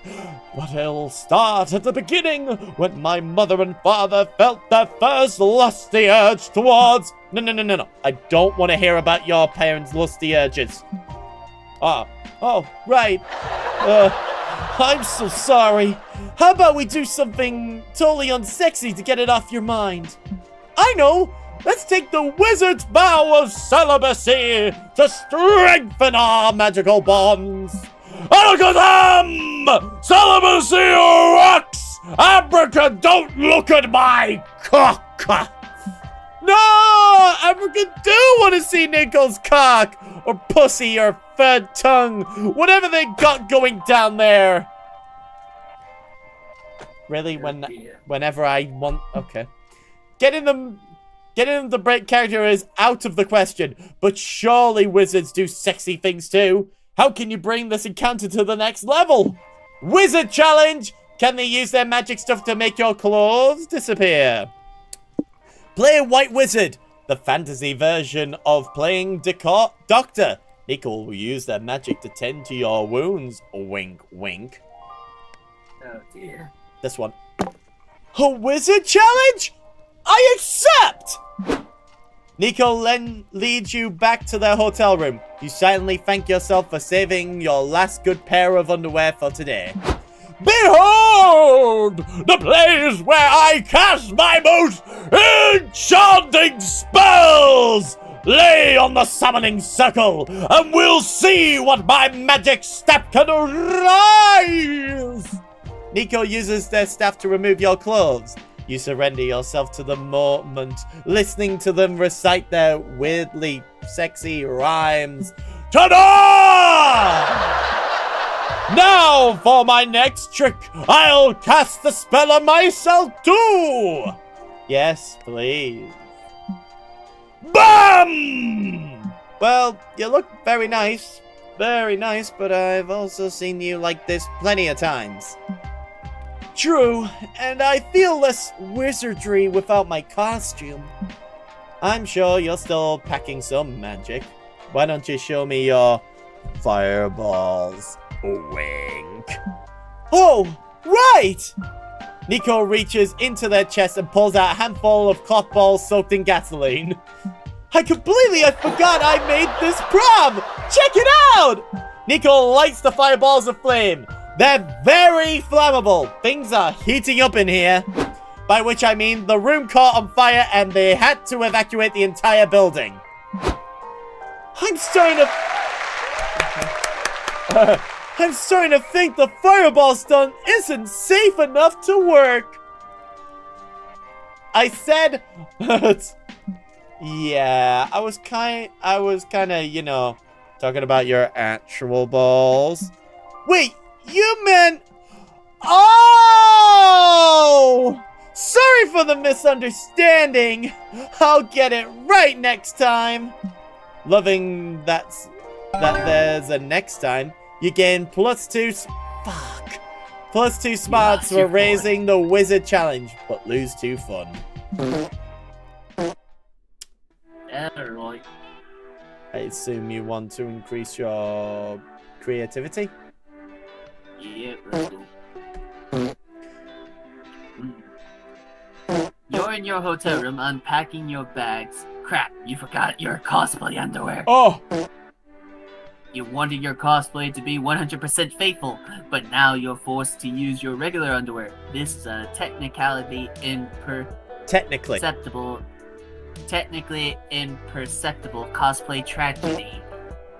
I feel for you. Here, take +2 creativity to imagine you're wearing the underwear you left at home. God dang it. Later, you're at the hotel bar chatting with Zoe over drinks. Sparks are flying. So, I said you can't even handle me at my best. What makes you think you can handle me at my worst? So it's basically, so I said, you can handle me at my best, but what makes you think you can handle me at my worst? That's, but yeah. But they didn't listen, so I transported them to a nightmare dimension and turned their foreskins inside out. Oh. Served them right. What the fuck? The bartender comes by with your next round, Here's your cosmopolitan, ma'am. he says to Zoe. Enjoy your drink. Oh You no. too. Oh no. Oh no. Did you just hear that? You too. Yeah. Oh, no. Oh god, kill me now. Oh. It's okay, I've done that before. One time at the movies. Nope, this is too embarrassing. I got a hard reboot the universe. Wait, what? Wait, what? Wait, no!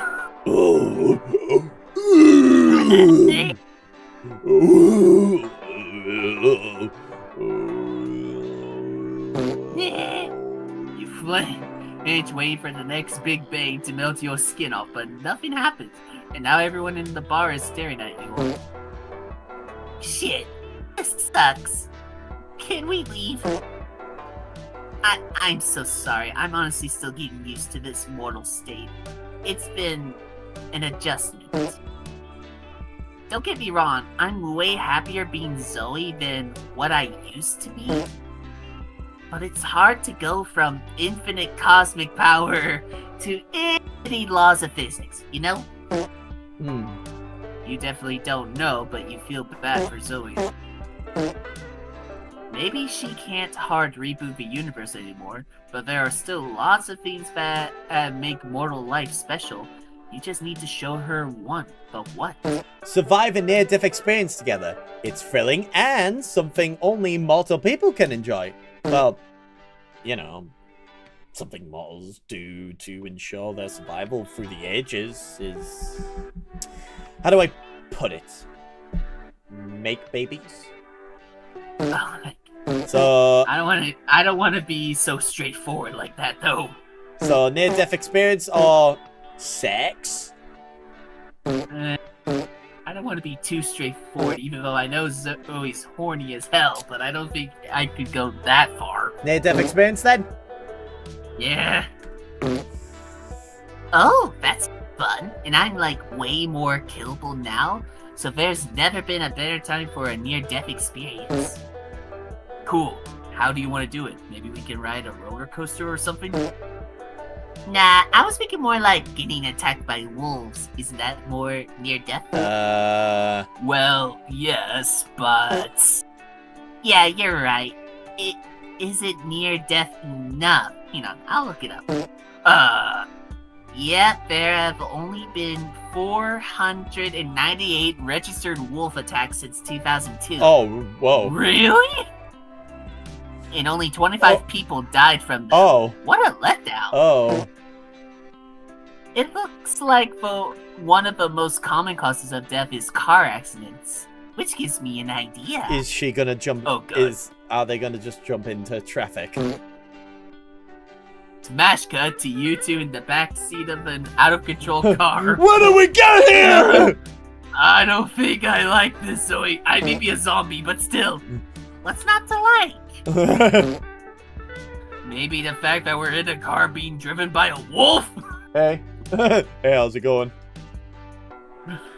Yeah. Oh, it's Scott. Scott's on the wheel. This is not good.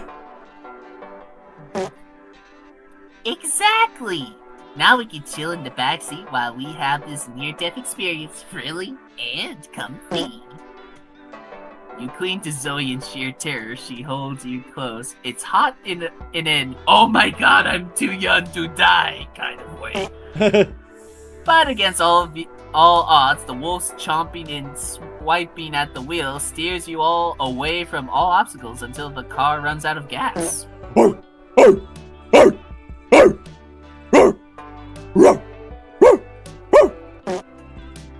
Good driving, boy. We should do this again sometime. Yeah. Or maybe we could just get food or something. It's a deal. You all get barbecued to celebrate being alive. Hell yeah. You even feed some to the wolf, who turned out to be the most unexpected wingman, winged wolf, you've ever had. You gain +2 boldness, but you also lose -2 fun and 1 voice from screaming so much. Ah, shit. Yeah, fair enough. Fuck it, may as well increase my charm. At the stand, you find a fun sign vendor. You ask her what her signs are about. You can have that one. They're about you. She replied. You open one of her fanzines. It's full of badly cropped pictures of you. You feel like you should be disturbed, but you also feel flattered. You buy a copy. Dang, some of the pics you haven't even seen before.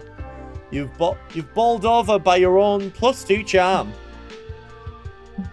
You're having a great time hanging out with Nico today, except for one weird little thing. They keep writing down everything you do in a notebook. Hey, so you kept the receipt for your slushie, but not when you bought that hot dog earlier. I see. Hey, Nico, what's with the note-taking? Oh, don't mind me. I'm just recording everything you do so I can study it later. Can I ask why? It's something I do for all of my cosplays. Understanding the core of the character is the key to effective cosplaying, you know? But what cosplay needs you to study me? My cosplay of you, silly! You're cosplaying me? Yeah! I asked if I could last night, remember? Flashback to when you were fast asleep last night. Bastard! Bastard! Stop screaming, it's me! Ah! Ah! Nico! What time is it?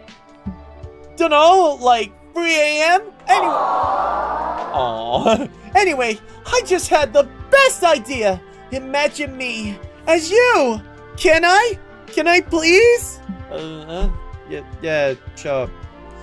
Turn the light off. Turn the light off. Turn off the light. I thought that was just another one of my weird erotic dreams. My only problem is you make so many weird and contradictory choices in a day. I just can't work out what your core is. Do you have any? You don't know what the core of being bastard is, either. Use the Call Your Therapist lifeline. You're unsure what's deep inside yourself. Maybe Nico could check by putting a finger inside one of your holes and seeing what they find.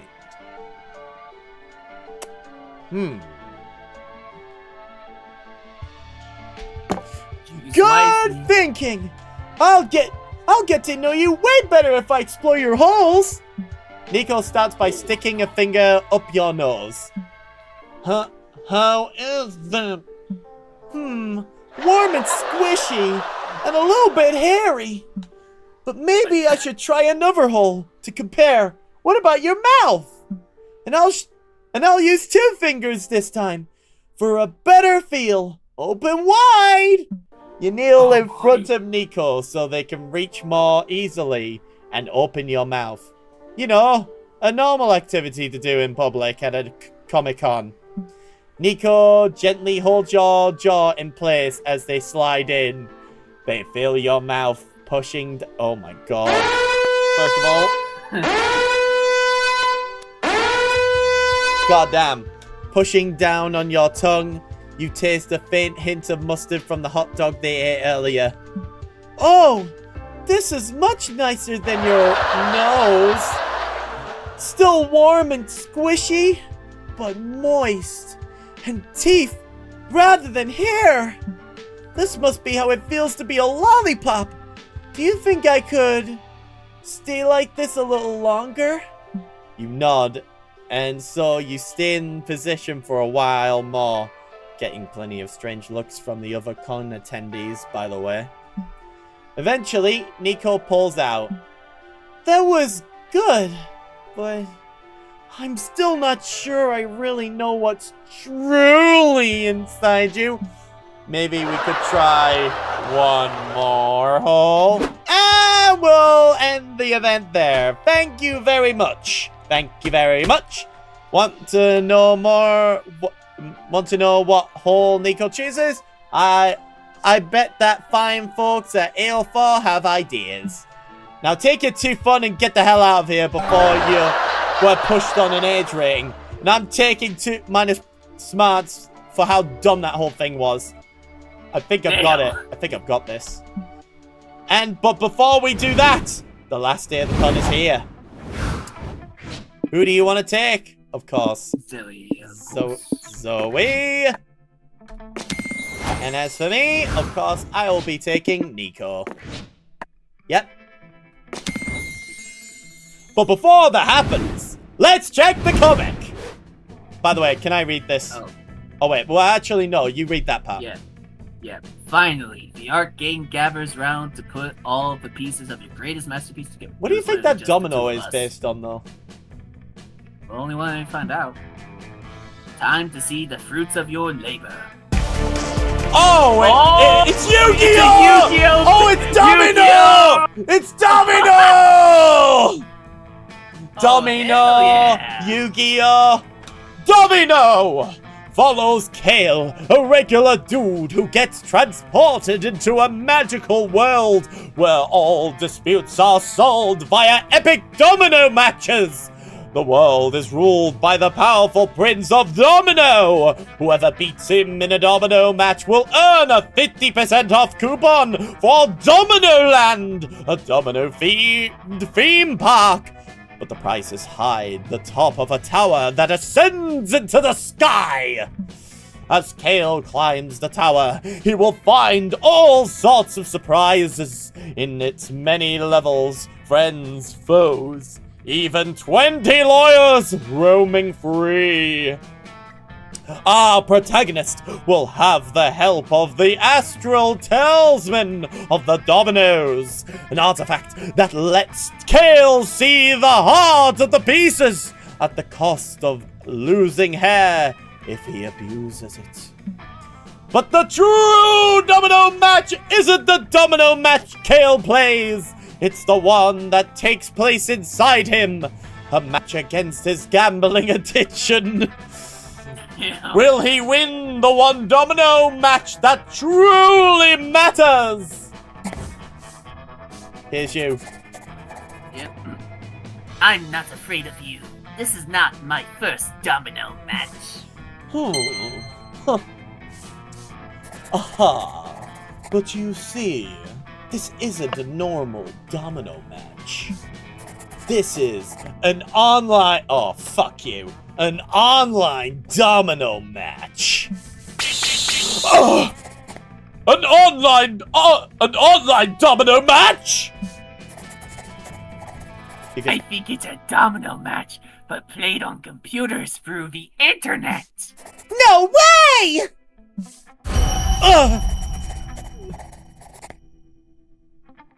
Everything seems lost, but then Kale remembers the wise words of his grandpa. Kale, if you ever face a formidable foe, remember no one is immune to being shot in the face. Resort to gun violence. Got it. Oh no. Of course. It seems Grandpa's words have given Kale a plan! But will it work against Hope's unorthodox domino variant? Give me your dominoes! Give me them now! Oh no. To be continued. Holy shit. Anyway, the con after party is approaching. Here's me! You finally gather your courage to ask your favorite sexy shapeshifter to go to the con after party with you? I'd love to go to the party with you! What cosplay should I wear? I think what you're wearing now is already plenty sexy. Why not just go as yourself? I can do that! I'm already in character!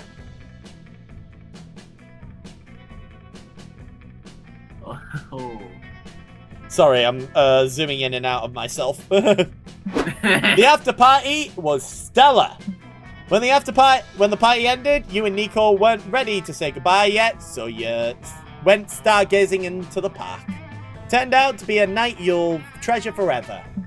Ah, yes, treasure is such a fitting word, especially since you put both your hands inside a certain treasure chest. Well, I mean, he put his two fingers in my mouth.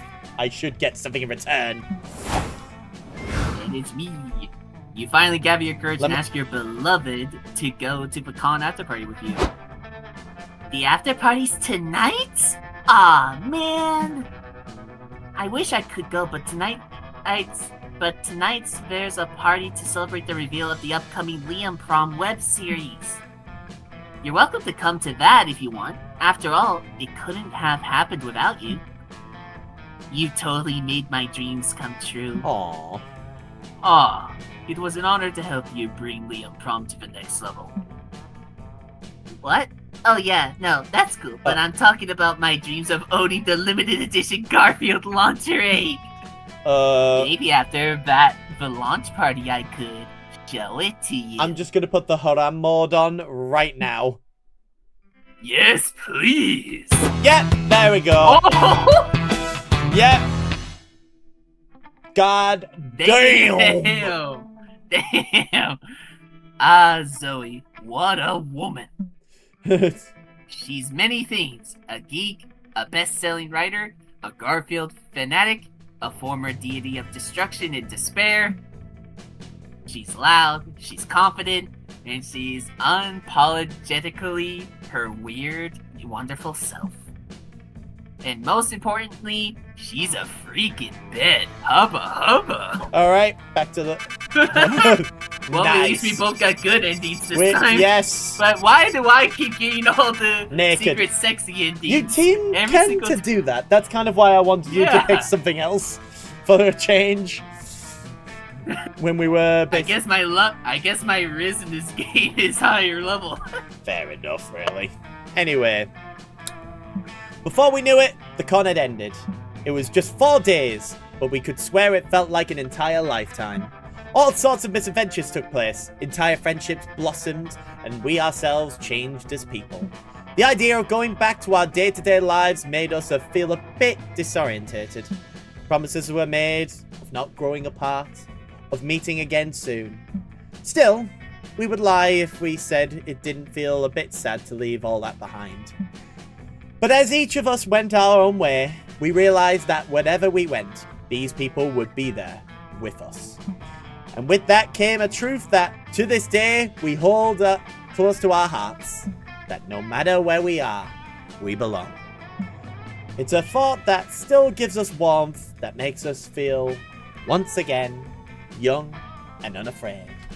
And it reminds us that even as years go by, we will always be ready to start. We will be forever like this, always feeling free. And thus that's again another W. And there's you and me. See, it fits perfectly with the end credits. Yay! And that's of course MonsterCon once again. I really gotta find something new to basically do on the Saturdays, because I'm not saying there's anything wrong with what we're showing. It's just there's just so many of the repeated things of this that it's starting to become noticeably repeatable. You know what I mean? When you're scared or lonely, and the world would Oh, and also but it comes with very good music. yeah, oh, it's kick-ass music. But I'm still trying to think what could we do on Saturdays to basically mix things up is what I'm trying to say. Because it is good to have these sorts of things, but I'm trying to think what could be next, really. You know what I mean? Well, there aren't really that many games, so... That do this sort of stuff. Yeah. Actually, we could go back to King of the Castle. It's been a very long time since you've done that game. Yeah, but I always do those on Fridays, and if I was to do King of the Castle on Saturdays, that would basically take away from certain other things that could happen. Yeah, fair enough. Yeah, I'm just mostly thinking Saturdays as more of a chatter to streamer connection, really. Let's see here. Yeah, I mean, we'll talk about that in a moment. Yeah. Monster I mean, Prom! if we want, Oh we my could've- god, Transberry Muffin! You just missed out! We already played it! Yeah, we just finished. I'm so fucking sorry! I am so fucking sorry! You missed the ending and everything from top to bottom. JK. Yeah. But don't worry. I'm sure the person that I'll be raiding will hopefully be playing that as well. But thank you all for watching and having a great time. Just bear with me for a moment. And thank you, Transberry Muffin, for the ever so loving follow. You know what? Before we basically leave, I gotta just tell you a bit about myself. Hello, my name is The Bestest Trap. I stream on Fridays, Saturdays, and Sundays at 5 p.m. GMT to 9 p.m. GMT, except on Sundays, where it's 12 p.m. GMT to 5 p.m. GMT. If you want to know a bit, 4 p.m. GMT. If you want to know a bit about me, is this? Hello, you muppet. Welcome to the Twitch channel of That Bastard Chap. Except bastard is spelt with a 5 as opposed to an S because Twitch won't let us do it. Anyway, you know this channel's for a right git, a right geezer. We're all about the bees and the fucking honey, you know what I mean? We got the memes, the video games. I also have feet and knees. What a coincidence. Great deal. You stop on by my Twitch, I make some killer content and a little bit of money on the side, and you get to laugh at me because I'm a funny guy all the way from the British Isles, which is where Jack the Ripper was, and he killed a bunch of prostitutes, which was pretty shitty at the time, I imagine, but there was a lot of things happening at the time in London at that time that was bad. Anyway, come on in and join the memes, lads. It's a good fucking time, innit? I'm so glad of you to be followed when you did. But don't worry, I will see if there's something we can improve upon next week, because we always play monster something every week, but but it's seeming a bit more over the top and stuff. But regardless of that, thank you all for watching as we go, and also thank you Transberry Muffin for the follow, and for Hyena for joining me on this endeavor as we go into a luscious little world. Who shall we be raiding today? Let's see who we should be not raiding. Let's go for you know, I always promise my friend every time he streams that I would raid him. He's also another small streamer, but at the end of the day, he's a personal friend of mine, so I think it would be nice to raid him. Vampiric Misfit, who is currently playing Halo the Master Chief Collection, which is not really that much of a Monster Prom thing, but he's on the final part of a game. Oh, no. Oh, I'm gonna raid it just to basically add to the coffin, I guess. But thank you all for watching. I hope you enjoy. Be sure to use the raid message. And I hope you all have a great time when you're there. Be sure to say hi, have a great time, and all that good stuff. And thank you everyone for watching. Have a good day, good evening, good afternoon. And I will see you all tomorrow with some Outlast Trials. It's a goodbye from the Hyena. Farewell. And it's a goodbye from ReactBot. I love freebooting. Oh, God. And it's a goodbye from me. Bye-bye! Bye-bye! Bye-bye!